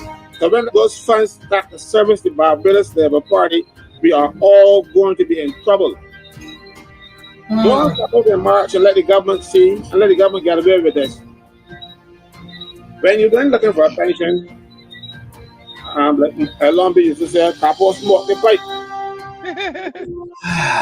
Also, you want indication of how people let things improve in persons.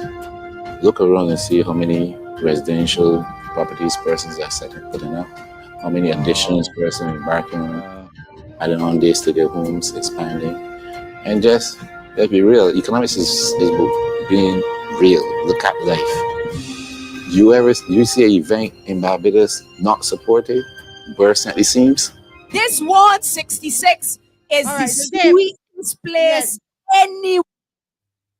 Yeah, okay. I have to put that statement up there with Wilfred Abrams' statement when the woman said, "Hey, look, I get in the bill and I ain't no water in my taps," and he said, "Come see me because you might got a leak." I was like, people start wrote on. You remember that?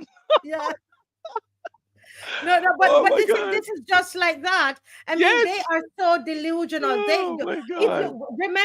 Remember, and Dave, I know we on you, Dave. Put up the salary, because when you see their salary is why he can sit down and tell us that there's growth. Can you imagine how much money this man, this soothsayer, this false prophet is telling us, when you can't afford to get this amount of money per year, this kind of salary and these kinds of allowances, you can sit down there and tell us that's going to the supermarket that the economy is great. Yeah, that salary, you know, hey, that salary is worth more than a little economic white lie, you know. I mean, guys are doing what they have to do to get their money, you know, and the rest of us be damned. It's just crazy, man. That people think they can say this nonsense, and people will walk away saying, "Oh yeah, I think he's, you know, yeah, that's insightful and truth." Really, it's crazy. It's crazy. Sandra, the government, the people need to go and vote, poor or not. The people need to go and vote with one thing in mind, right? To remove this government and be prepared to go the next 5 years. Whoever comes in ain't doing right by them. Cycle them in, cycle them out. It's as simple as that. You have nothing to lose, Barbadians. You have nothing to lose. Go and exercise your franchise. Gilbert, I am no more intelligent than anybody else. I just pay attention to the stuff. Yes. Mr. Hines, we have with us, there's a caller on the line. Welcome, caller, to the Marcia Week Show. We are always happy to have callers. What's your contribution to what we're discussing tonight? Good afternoon, Mr. Hines. Good afternoon, Marcia, and everyone else. Yes.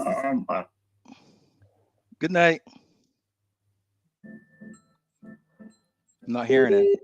Yes. Go right ahead, sir. Yeah, I was in Barbados for a couple of days this week, and I see something that was very disturbing at the airport. You know, those hotels just send their staff to pick up tourists from the airport. Is that legal to be outside of customs, outside of passport control, and immigration to be they would have signed, picking up people to come into Barbados? No, why would it be? I don't see that yet. I thought they had to be outside when these people clear customs and immigration first. So I'm just asking the audience, is that legal, or is it because, you know, certain people could come into Barbados and those are like, can someone answer that question for me? I can't say that it is. I don't know that there's any law that speaks to that behavior. And then again, come on, this is Barbados. There are exemptions given, and the exemptions is written in law. I'll give you an example with when you go into Barbados and you get a hired car, you get a certificate showing that you are authorized to drive. You know, you show your international license, and they give you a certificate showing that you're authorized to drive. And official rental car companies are allowed to have a book that you would normally have with the receipts, that if you are borrowing a car, you come into Barbados, you borrow a car from someone, you would have to go to BRA and pay that $10 or whatever it is and get that same receipt. But if you rent the car from one of the rental companies, they can write the receipt right there for you, right? That is allowed in law. Doesn't sound right, doesn't sound fair, doesn't sound, you know, but that is allowed in law. So likewise, it is likely that these hotels have worked out an arrangement within whatever regulation, airport regulations or whatever, to allow for this type of behavior. Yeah. Yeah. Well, thank you so much, Messiah. Thank you, caller. Thanks for calling. Thank you. But he gone? He gone? Or he's still there? Yes. It's gone. There's another caller. Okay. Keep going. Go ahead, Adrian. We want to take the conversation though back to the economy. I think that we need to do that. Okay, there's a caller. Night. Good night, Mr. Young. You got to turn. Good night. Good night. Mr. Young, turn down your device. Go ahead. Yes, listen. That guy, Mr. Hines, took away everything from me. That guy, Mr. Hines, took away everything from me. He like sits close to me. Although it seems he's far away, but he sits close to me. Listen, when I see that guy they're talking about the volcanic dust and all this kind of thing, because he planned to carry the body in the gym pack for his exercise. Because the guy said he got to get a little smaller. And he got to drink enough water. Yeah, you heard that, yeah. People are pushing people all the time. And he got up like in a boxing ring. Yeah. You saw aggressive to get on. Not only he, but the supporters too. The supporters behave just like them. Boy, don't pay carry Mr. Mine. Yep. The boy don't pay Kerry Simmons no mind. Kerry Simmons is only a threat to women and to KRC. He ain't a threat to nobody. Mr. Hines. Uh-huh. Mr. Hines. Yes, sir. Listen, keep that fight up. But you've taken everything out of me, but I'm glad that I got someone who is a bit younger than me who can carry that fight forward. But I try to get hold of Miss DUJON and I tell her, keep pressing, don't let him stop her at all. She's little, but keep fighting. Yep. Yes, she must. She must. Yes. And thank you, sir. I'm happy to stir my 2 dumbbells because you know I like to be on the way. Yes. Yeah, that's good. That's good. Mr. Anthony Perriman Young. He's always on my mind. Thank you, Mr. Young. You know, but seriously, I mean, I think tonight's show is an important show. We're thinking, we're talking, and we're thinking, and and I hope it's not just talking, Adrian, that people are realizing. Make up your mind now what you're going to do. Just go and do a mad vote. Vex. Just vote against them. Whatever you do not vote for them. Do not do it. Just make up your mind. Yeah. I just wanted to acknowledge what Square Force said, that yes, Mayor MOTTLEY is probably the only prime minister in the Caribbean that uses excessively the comment my this, my that with regards to the country, the government. You know, it's always me, my little despotic fiefdom type person that thinks that, yeah, she's just ridiculous. I keep saying that the political advisors for Trump and the political advisors from MOTTLEY play from the same political manual. They really do. Yeah. Now, I want to say to the others that I had intended to carry the feed that was coming from the DLP's meeting, and I'm hearing that it has started. That they've had, the president is speaking now, etc. But we don't yet have that feed, so please bear with me. But it was my intention to do that. But I think obviously, you know, we might be able to get that at another time. But what is happening right now is just so awesome. What's going on the show here tonight? I think that is great. Yeah. Tell Miss DUJON to keep walking. Put on her boots, keep walking. Let videos and pictures be shown of her walking the constituency. It separates her from her opponent, right? It does. She is fit and ready to take on the job. Don't be afraid to do it. You know, don't be afraid to do it because it's important. Yeah. But let me see. There are people who are, somebody messaged me and said, good night, Marcia. It's the police, the teachers, the nurses. They just use these people when they need to and pay them pittance, while the politicians hardly do any work or representation of the constituents. Can't even buy, she's saying a lot of these people can't even buy a brown mint. The nurses and the police and the teachers that we should be paying well. Yeah, that's true. Many policemen moonlight to make extra money to pay their mortgages and stuff. That's a fact. That is a fact. But you know, you remember when they had the budget. Let's look at this one. They had the budget and they said what? No new taxes. You remember the budget in April, in March, end of March there? Yeah. No new budget, no new tax, no new taxes.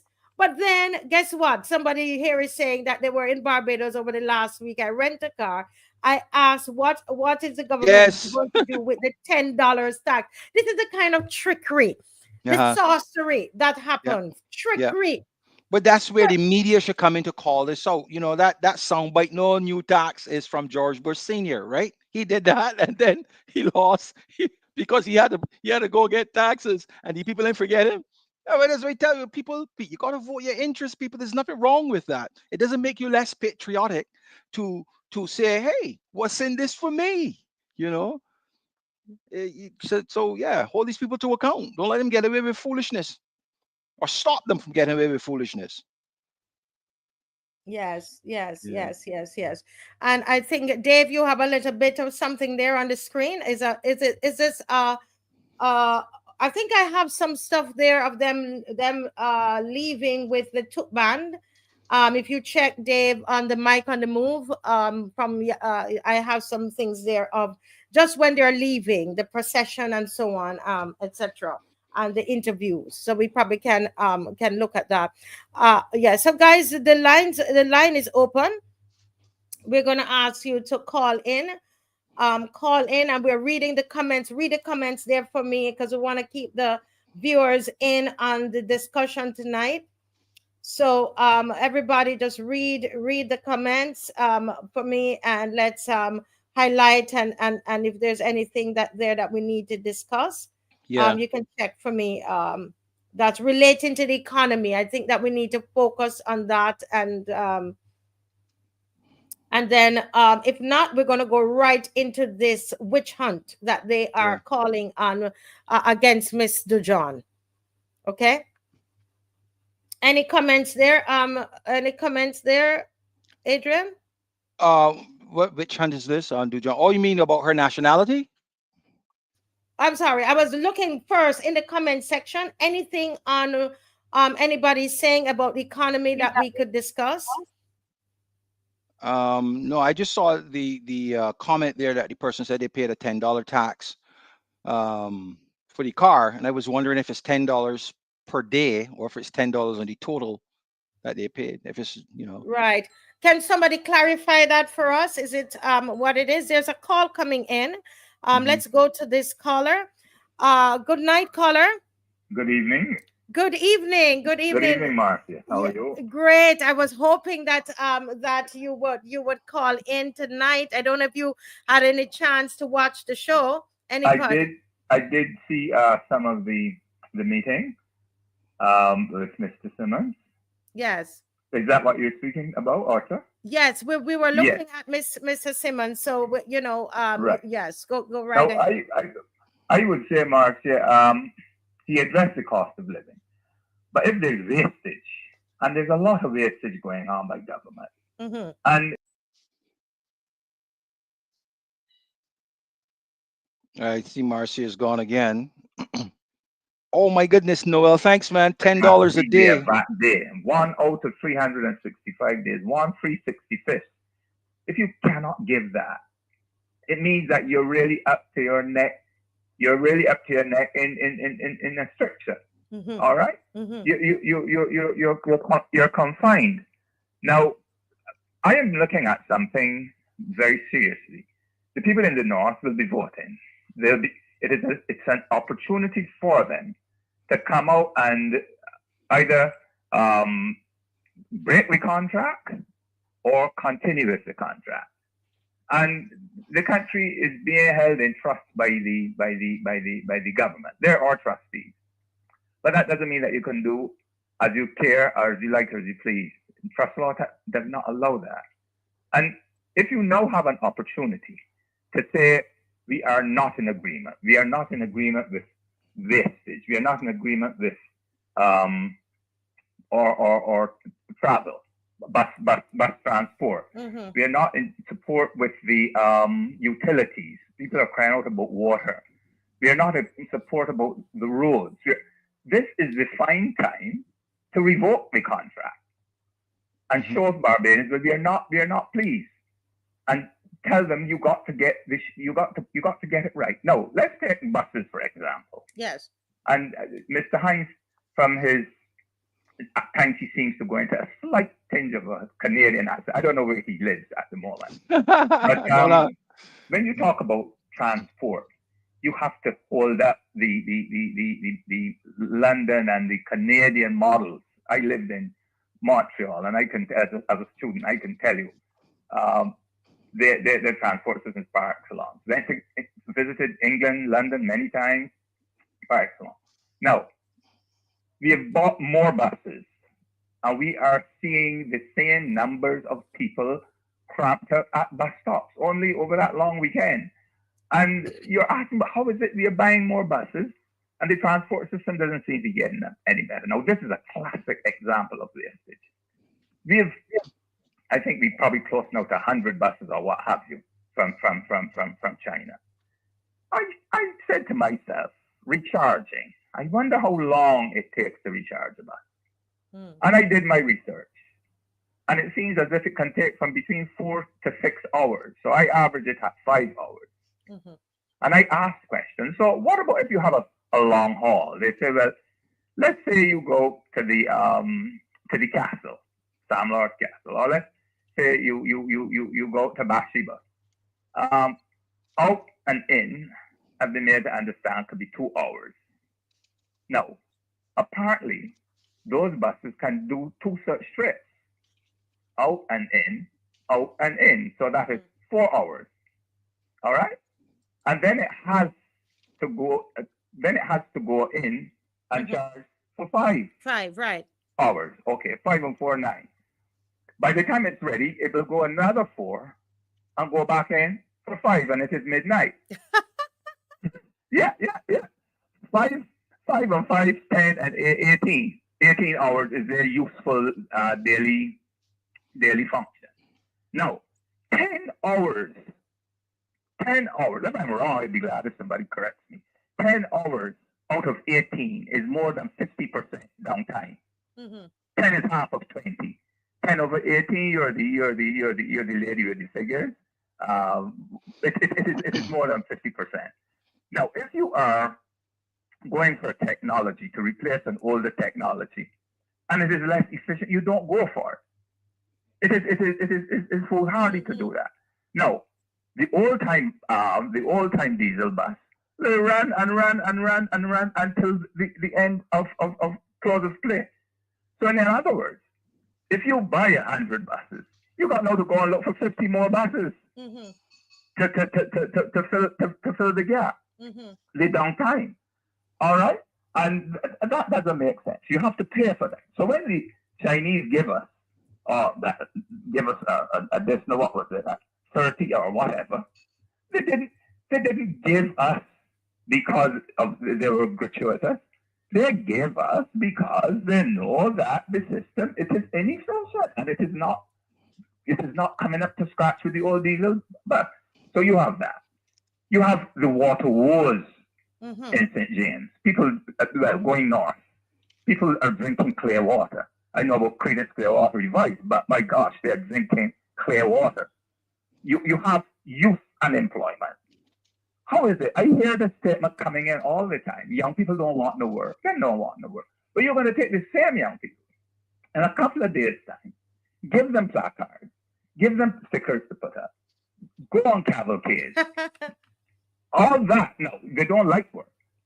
Here it is, a hotel boom in St. James. You've gone down there, you've done what you had to do at the Civic Center. Yes. How many of those people from up the hill there, above Frankston going up, how many of those people are going to be, how many of those young boys are going to get? No, Marcia.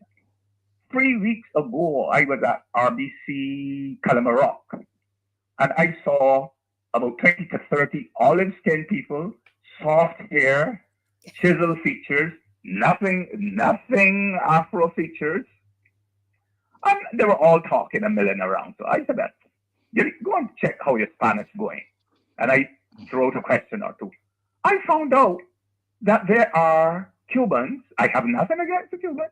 There are Cubans here working on the hotels. Now, one time when I went into the bank, and there was hotel work ongoing in the Hastings area, the people I would see going in to get their salaries, what have you, would be people from the Darrells Road area, the Hastings Road area, the Dighton area, the Bayland area, the Britton Hill area, from the surrounding. These are people from Cuba.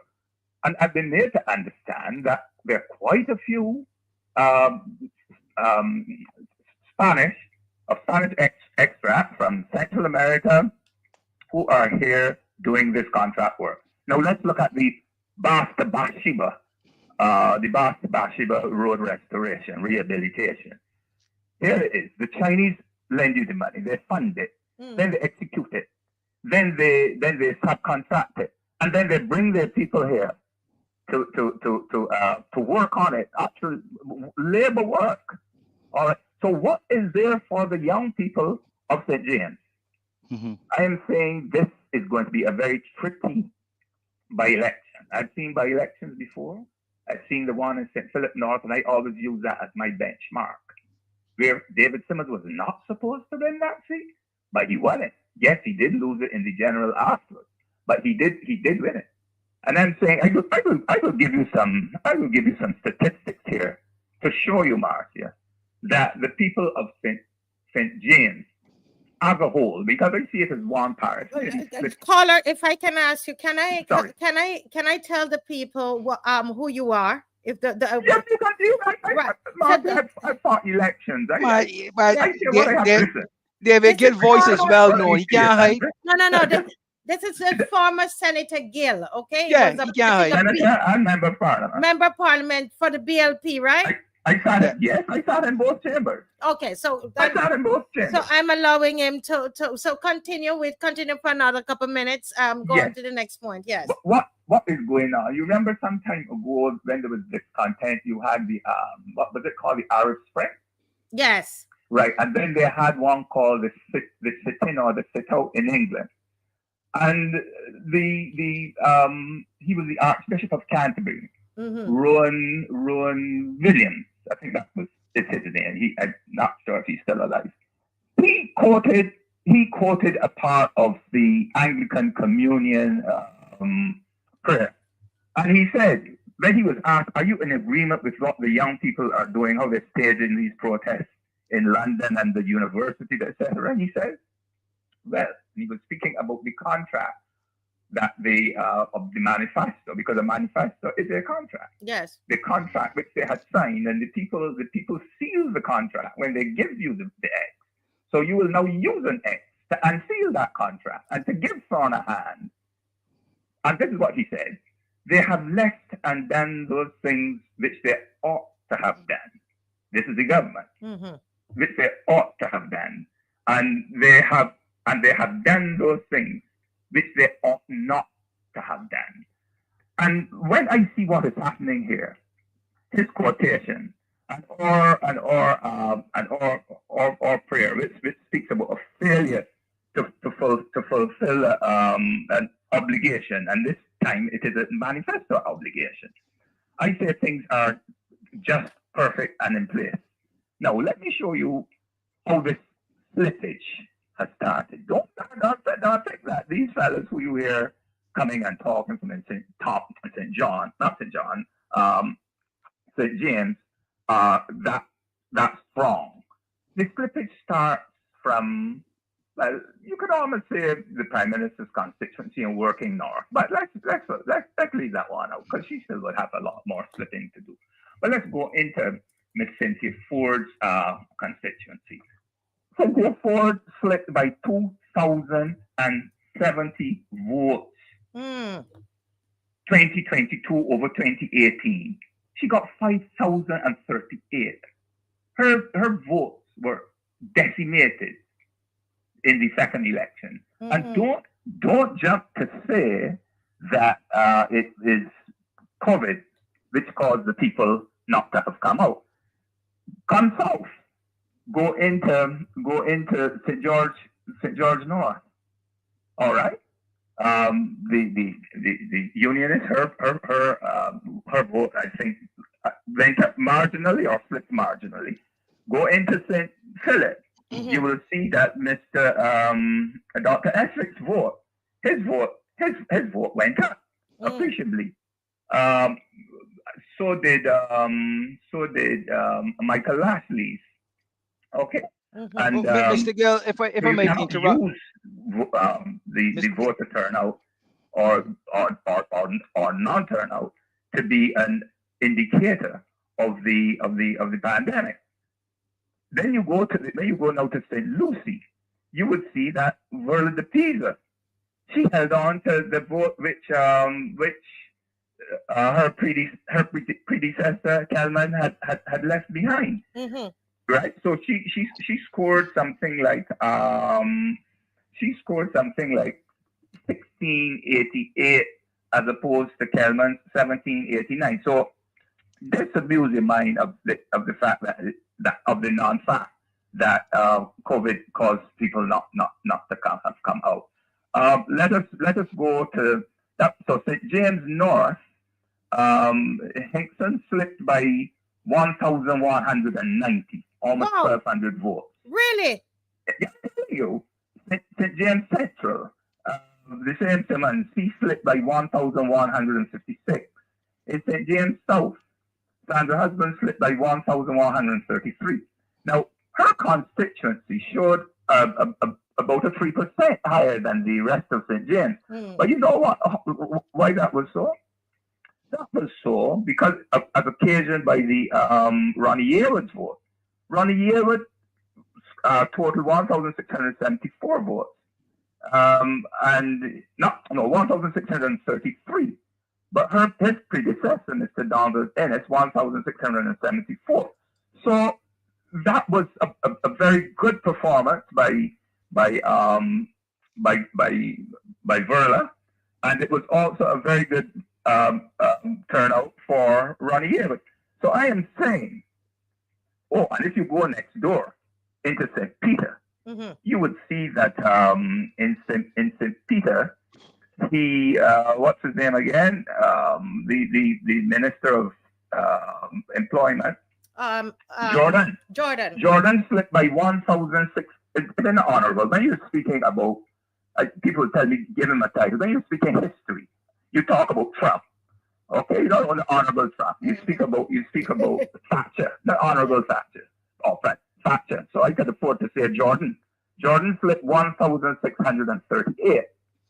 So, all right, you should, Marcia, can you ask Mr. Gill, because these statistics are so dry, he needs to... Adrian, just hang on and let him finish, and then you make your comment. Okay? Right. So I'm going to close it now by saying that going north of Barbados, whether you're in St. Thomas, St. Peter, St. James, which I see as a collective, or St. Lucie, that fear factor has gone. As much as the fear factor has gone away from Old Trafford, then you go to play Manchester United. You just have to have there was a time you couldn't, teams trembled in their shoes to oppose Sir Alex Ferguson's team. Not nowadays, it's my team. But I don't even bother to listen as I ought to listen. I hope Glenn isn't listening to hear me say that. But remove that fear factor. And I think so long as the Dems go to St. James, confident as Ralph Thorne has been in and out of the parliament, I am going to put it to you that they have a very good chance of taking another 1,000 votes away. And if you take another 1,000 votes from the north, the central, or the south of St. James, you have laid bare St. James. And it is not a Herculean task. Just look at what would have happened. And I use it as my standard. What had happened in the 1975 by-election in St. Philip North. And I would await to hear Mr. Hines' contribution. Yes. Thank you so much. Thank you so much, caller. Go ahead. I know you had a question or comment for him while he's online. Go ahead, Adrian. Thank you. I think Mr. Gill, thanks very much for that, Rondo. Could you speak a little more loudly? Thanks very much for the rundown of the statistical measures of the last election, but I believe that COVID had a significant impact on that results. I really do, and I would like to hear why you think that COVID did not. No, I used constituencies on the diametrically across Barbados, on St. Thomas right out to St. James, right across to St. Philip. And if you see, their turnout trended close to 50%, whereas that turnout in St. James, on a whole, trended towards 40%, where it did come up to 43%. And you've got to tease things out. In other words, look and see what the other party would have contributed. Because of Mr. Ronnie Yearwood or Further de Pisa, their turnout tended more to 50%. And if you come into St. Michael, sorry to do that, but you have to use the rest to get a good idea. St. George North was trending towards, was in, I think, the high 40s, 48. Then you come into St. Michael, the urban corridor, they were trending towards 40, and Miss Ford's turnout was 38%, 10% lower than what was happening in the. So I'm saying that 10% difference cannot wholly and solely be attributed to COVID. I think it was tinged with disillusionment, dissatisfaction, frustration, and there's so many other things. And I agree with you. The hardship which an IMF brings on, I use that as my funders. They bring hardship through unemployment, through high taxation. You know why? Because every tax dollar that is earned, out of that, you've got to apportion a significant part of it to repay debt, whether it is to them or to the Chinese. Yes, yes. Yeah. So when you take the sum total of those things, those hardships, and when I look to see that the lowest paid worker is getting just about $200 more than a travel allowance, that is not a nice thing. Yes. That is not a nice thing, you know. And it is for that reason that I say COVID is not the bad boy for the turnout in the last election. Right, not the. Yeah. Well, thank you so very much. Well, I have one last question for me. I have one last question for Mr. Gill, if you don't mind. Yes, so, no problem. Go ahead. Do you think that and I know it's the Barbados Labour Party that's playing up the. No, you go ahead. The Barbados Labour Party is playing up the perceived perception of continued disunity in the Democratic Labour Party. Do you think that perception and that narrative will catch a hold and have a negative impact towards the Democratic Labour Party in a general election? My friend, when hardship hits you, you see that pendulum when it swings. You see how that pendulum swung away or is swinging away from them. This is going to be a real good barometer. And all the opposition has to speak is about the cracks in the Barbados Labour Party. They've got to speak to it. They've got to speak to, let's say, the behavior of Marsha Cabell, the behavior of Trevor Prescott, the behavior of, and I'm speaking about the parliamentary behavior in the back bench from Mr. Rowe. What happened to the Senator Doctor? Okay, all of these behaviors, utterances, smack of discontent in the back bench, and you could go further, but there are things which I would prefer. I don't bring them into my political talk. I keep my political talk clean. Right. All right, I keep my political talk clean, and I'm saying if you sum them up, you would see even the deputy minister, like the minister of finance and the minister of finance. He said in the House of Assembly, why is it that I'm not getting roads up in Christchurch East? He asked Sante Bradshaw also, and I am the body who voted the money for road work. And he was not pleased at all about it. He was not pleased. So don't think that there isn't disunity. There is disunity. And there are other things which would show that there is more than disunity in the benches. So it is about how you pitch your campaign. You've got to debunk that talk. But what you've got to talk about is the young people in St. James who are not employed, who cannot get a job in this boom in the tourist industry because it said they don't like work. The young people who were promised a pie, a share in the pie in the medical marijuana industry, and not a blade of marijuana. Better could grow better herb. Don't fool yourself. The only body who could grow better herb than Barbados is Jamaica. Barbados could grow good herb, and the boys know how to grow the herb. But no, it had been taken out of their reach by licensing. And I had heard initially that it was an opportunity for the poor black man to get a chance, and it would not be like the sugar industry. And you know that the sugar industry had small holdings. Yep. Lots of small black men, 5 acre, 2 acre, whatever. And I went to a town school, St. Giles, just behind St. Giles, where there is now the housing development. That cane ground belonged to a man called called Atwell, a Bridgetown merchant, a black man. And just below that, where the Israel Level Foundation is, it belonged to, that was level campground. So you had level campground, you had Atwell campground. So as soon as you got above Mallory's Hill and going east, you had gone into rural Barbados, all with sugar cane. And there are black people who got wealth, small men. And I think this has the young Rastafari very frustrated that we were not called to the table.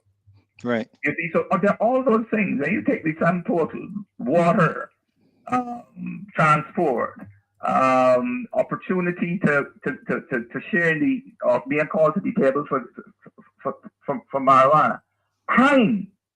A few years ago, about 4 years ago, a lady said to me, "Mr. Gill, when I listen to the 5:30 news, I shut up because the place is getting too scary." And that's about 4 or 5. You know, this has almost 52 murders, a murder per week in Barbados. It's crazy. Yeah, unheard of. Crazy, yeah. Nah, this is a little 16 by 21. Yes. Yeah. So there is that fear. Yes. So I am saying there's nothing that the opposition has to fear. Go to St. James, put your don't talk about manifesto and stickers and bumpers. Those things don't bring out the crowd. Quite often, that is the crowd that stays away from the polls. Walk the constituency, hear the people's grievances, and give them tangible solutions. Thank you, Mr. Gill, for joining us tonight. This has been very insightful, and I'm going to pick up with this and put out some. We need to put it on a like a PowerPoint. I like for people to see the numbers, Mr. Hines. I think we can probably work on that and get it out, okay? But thank you so much, Mr. Gill, for calling. This has been... And thanks for having me on. Yes, anytime.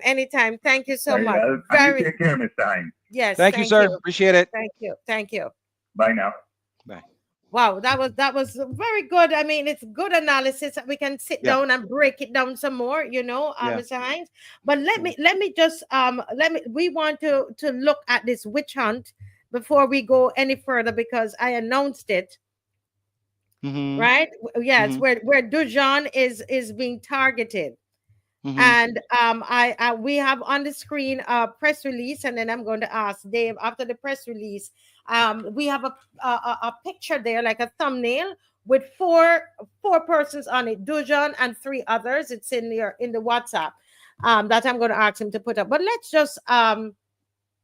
let's look at this witch hunt here, guys. So that is happening. Don't call at the moment. Please hold off on the calls. All right.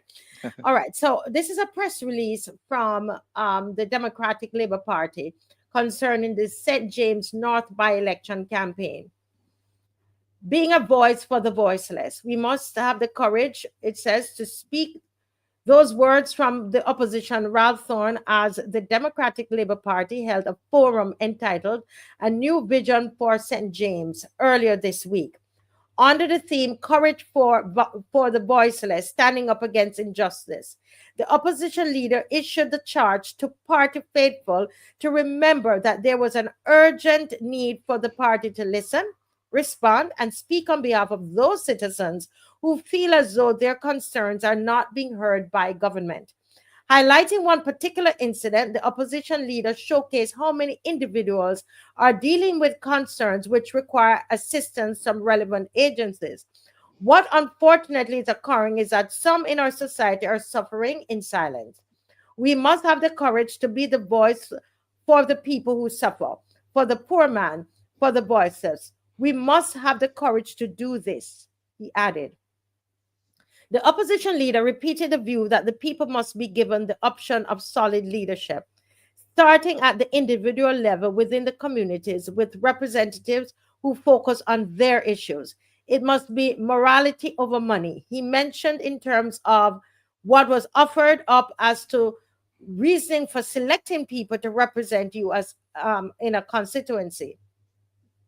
In reference to the nomination of Felicia DUJON as the party's candidate for the upcoming May 21st by-election in St. James North, The DLP political leader stressed that the candidate was well qualified for the task and stated that the party would reject any effort by any public official to seek to disqualify her.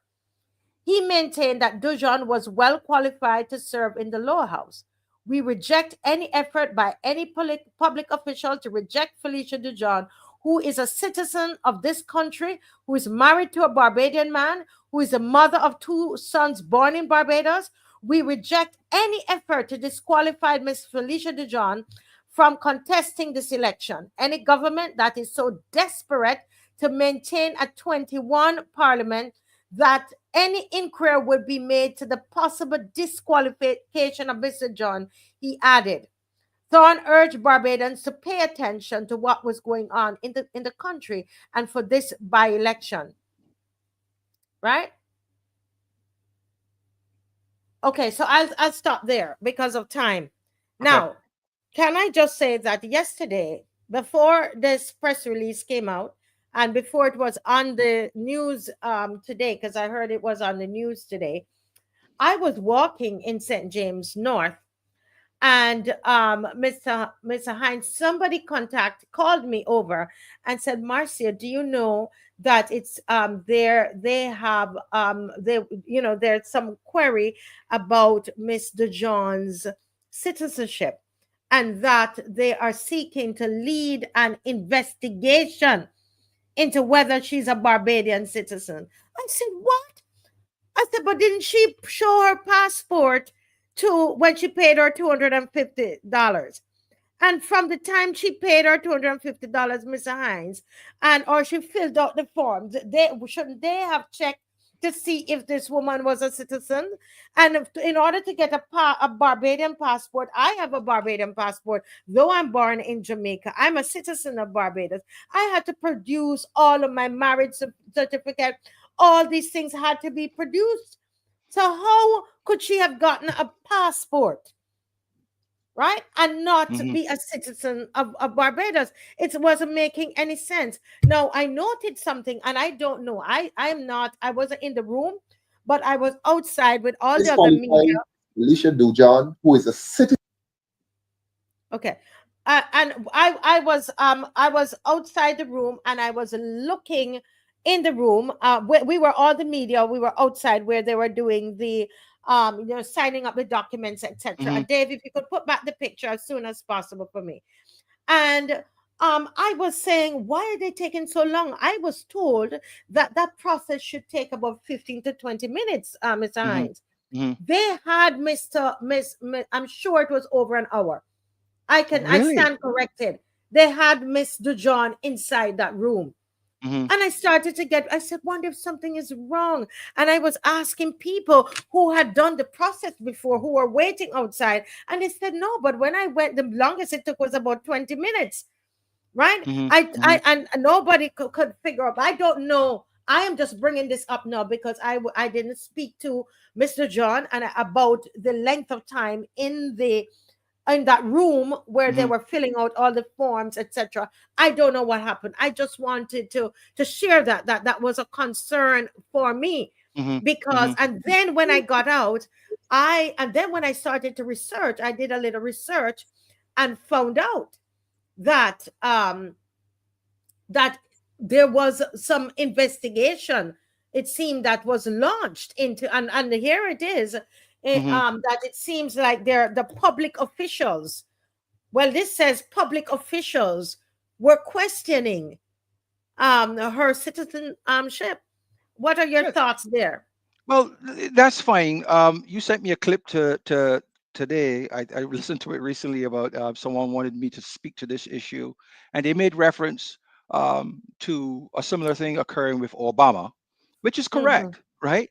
I would say simply, this is nonsense, and you deal with nonsense by putting it to rest sooner rather than later. Take your passport, take whatever other official documentation you have that demonstrates that you are a citizen of Barbados on your next political meeting in the constituency, and declare it. Show it. Obama showed his short form and long form birth certificate. and all the conspiracies went away. Nobody believed it anymore. It had lost it. It only had win as long as he didn't show the proof. And it was a nuisance argument, and he just quelled it by showing them the proof. Boom, gone away. The thing is this, which and I like the fact that Mr. Thorne is attacking it. You must, because you have a social media. Okay? It's very important what the DLP is doing. Very, very important. I'm not, right? yeah, I'm saying, yeah, but part of that, right? Part of it, remember, you're dealing with an institution that has a lot of money and a machinery that can make this unnecessary issue for you to impede your message. Just put it to rest, you know? Yeah. As you deal with it the way I'm saying, yeah, that's fine, the way he's dealing with it, but she should just show a passport. So well, she actually did. I was there when she paid her $250. But listen, Mr. Hines, it is something that this BLP government with people inside of some of these government entities, even though I took a picture, she showed when she was paying her $250. Her ID was her Barbadian passport. I understand you, Marcy, but it doesn't seem like you want a solution to this. This is very easily. Remember, you're not campaigning for these public servants to like you. You're right. You're campaigning to get the vote for the people in St. James North. And in the event that they should be swayed by this nonsense, right? You want to put it to rest so that they can concentrate on seeing Miss DUJON for the good candidate that she is. So that's why I said, when she's in St. James North, show the people in St. James North that she's above board and forget about the public servants. These people will do what they have to do. And I agree with that. And I think, Dave, if you could put up the other picture for me, please, that's there. And then we're going to go to the callers. I don't want to belabor this point. The put up for me with the 4. I just want to move on from this. But I think it's important. I love the fact that the DLP went to the media, to regular media and so on. And she continues to show her passport in agreement with that. But I love that they're dealing with it publicly. But look on the screen. Look on this screen. And this is part of it too, because people like that political prostitute, you all know who he is. You know, he goes about and bandies things about and create all kinds of mischief. Now, this woman on the left here, if what I'm hearing from family members is right, this woman, CHANTAL MUNROE Knight, right? CHANTAL MUNROE Knight is a Grenadian, is what I'm hearing. She can come and say she's not. Is she a citizen? I'm sure she's a citizen of Barbados. So, but based on what I'm hearing, she was born in Grenada. She's in the Senate right now. Okay. Right. The gentleman over here. Let me just finish there. The gentleman here, Mr. Reid, as far as we understand, is also from St. Lucia. I knew his mother, who's gone on. God rest her soul. St. Lucian. Over on the right is of him is Mr. John King, who was my understanding was born in the UK. So I just want to, I'm not going to spend the whole night on this, but I think based on just what I understand, how I understand social media to be, because you would all remember I had to come on here with my passport and show it, while there were people saying you shouldn't show your passport. I am going to show you my passport. You understand? And so I agree with Mr. Hines, show your passport, but then you've got to also what they did in terms of the media putting out the press release, very important as well. Very important. Right. Yeah? The DLP should do that for a number of other things that are going unanswered as well. But specific to this issue, it's a nonsense issue. It's been a nonsense issue. And this is how Barbados Labour Party works. You know, their political advisor sends out tidbits of information for their attack dogs to go to work on. That's what they do, right? And then they pretend that they don't know what's going on. It's not from them. Somebody's doing it on their own. But we know where it's coming from. Right? Yes. So you stay focused. Yeah, and stay focused and keep fighting. Mr. Can you turn down caller? Welcome. Can you turn down your device, please? Or turn off your device? Yeah. Stay focused and keep fighting. Can you turn down caller? Welcome. Can you turn down?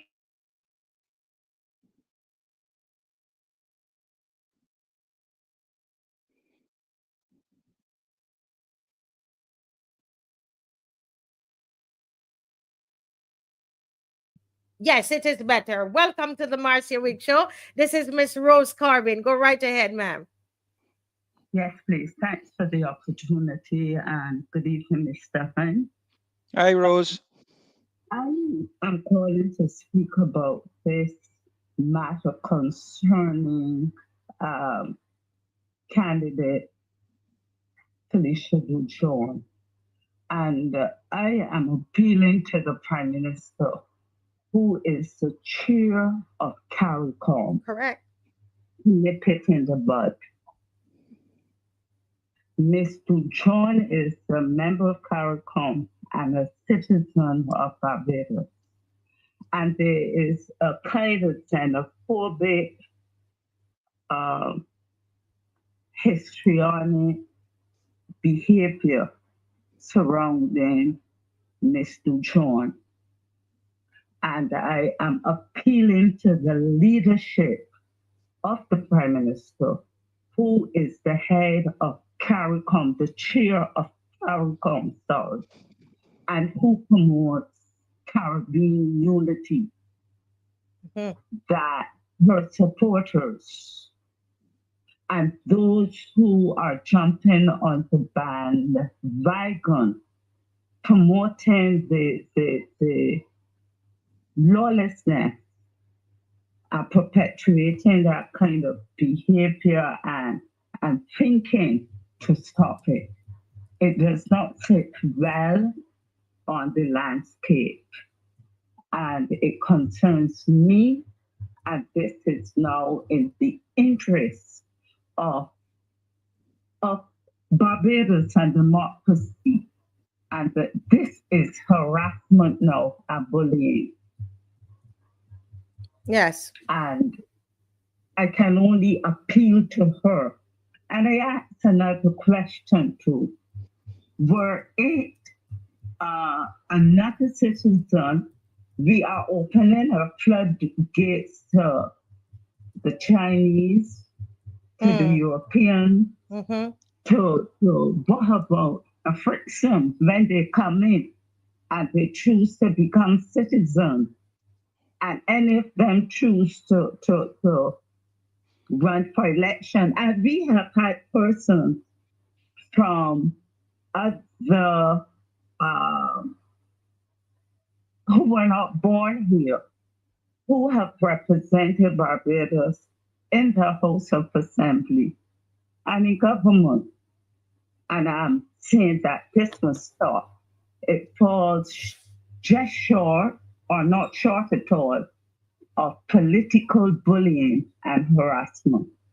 Yes. Thank you so much, Ms. Corbin. Thank you very much. Thank you.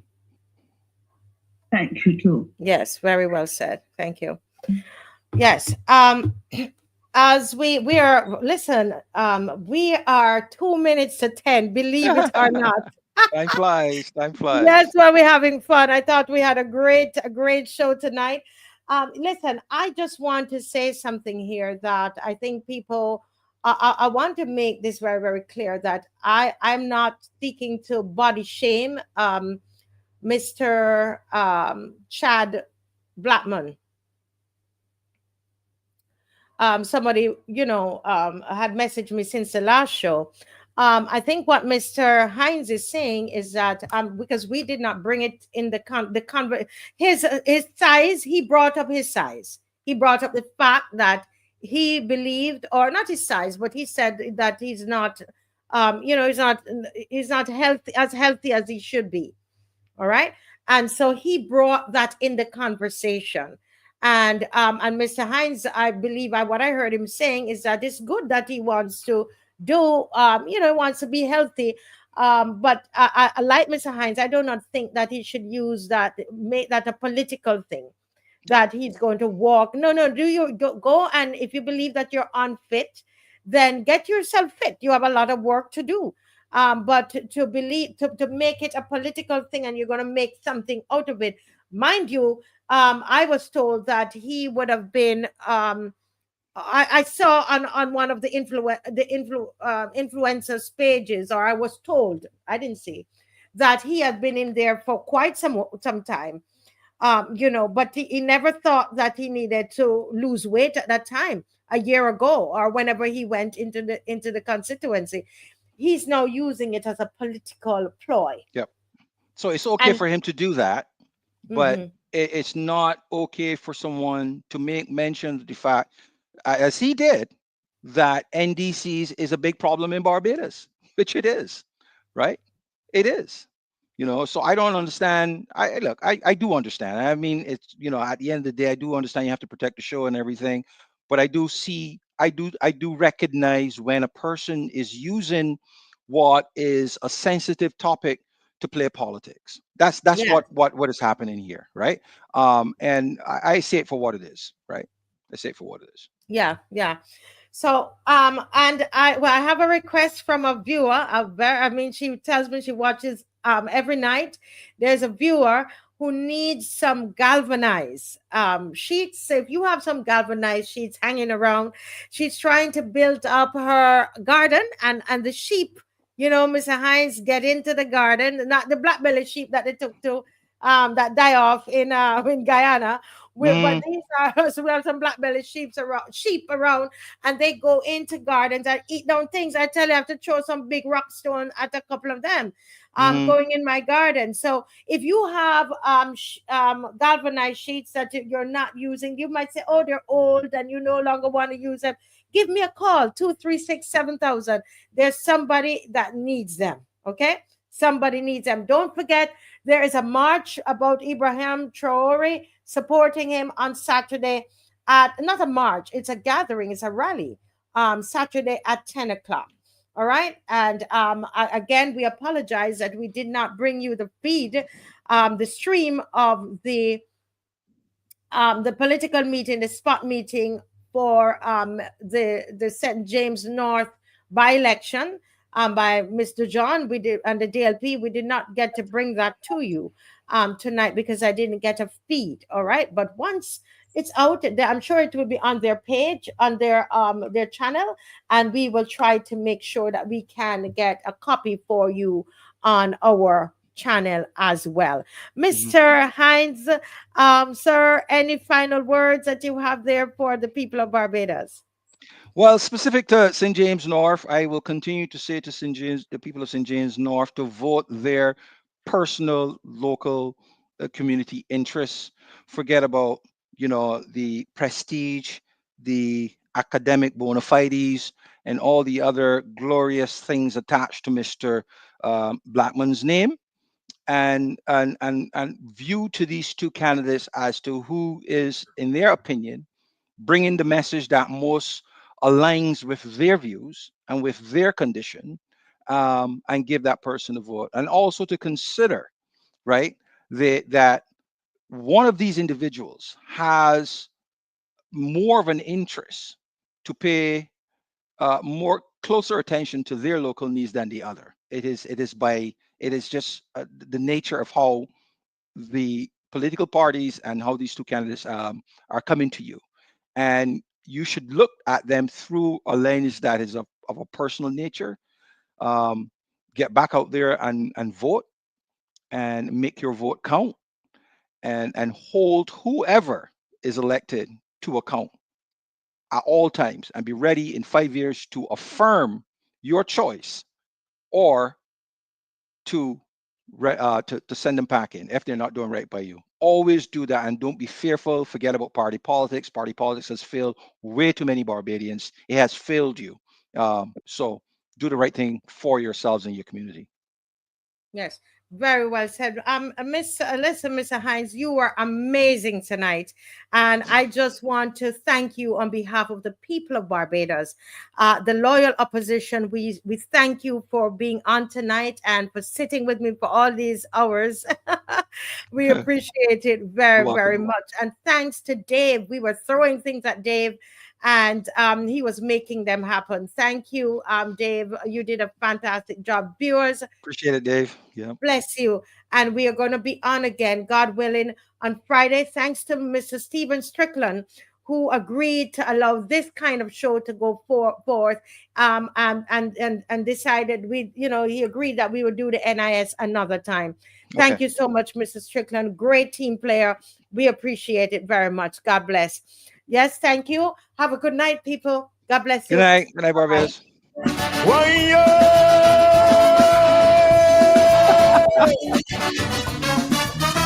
This is a positive song, I mean no disrespect. I just want to tell my story without any regret. Everybody asking me why I getting so small. They say the gal horning me, I tell them no, not at all. Must be the COVID should not take off all of that fat.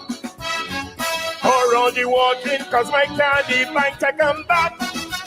I tell them my head hurt me so bad I thought I was dead. We had no ambulance so I catch a ZR instead. Straight to the hospital directly to A&E. This is when I wait so long, the fat start drop off for me.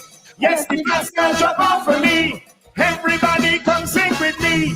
If you want to get body, spend few days in the A&E. But if you want to lose that weight, with QEH you must set a day. If you want to get body, spend few days in the A&E. But if you want to lose that weight, get admitted to the QEH, the QEH, the QEH. Where the doctor working 40 hours a day. The QEH, the QEH. Where the nurses work so hard and can't get the pay. The QEH, the QEH. The days I waiting there, that's why I say, if you want to get body, spend few days in the A&E. But if you want to lose enough weight, with QEH you must set a date. And wait, and wait, and wait, wait, and wait, and wait. Have a good night. I lie. Talk the truth. Why? Look, holding my belly, standing, no place for me, sit down. All over the floor like tiles, I'm sleeping on the ground. They tell me they're short of staff, no one seems to care. One doctor work from morning, midnight, come and catch it there. A pregnant woman screams, she ready to deliver. But the child got born to school before she see the doctor.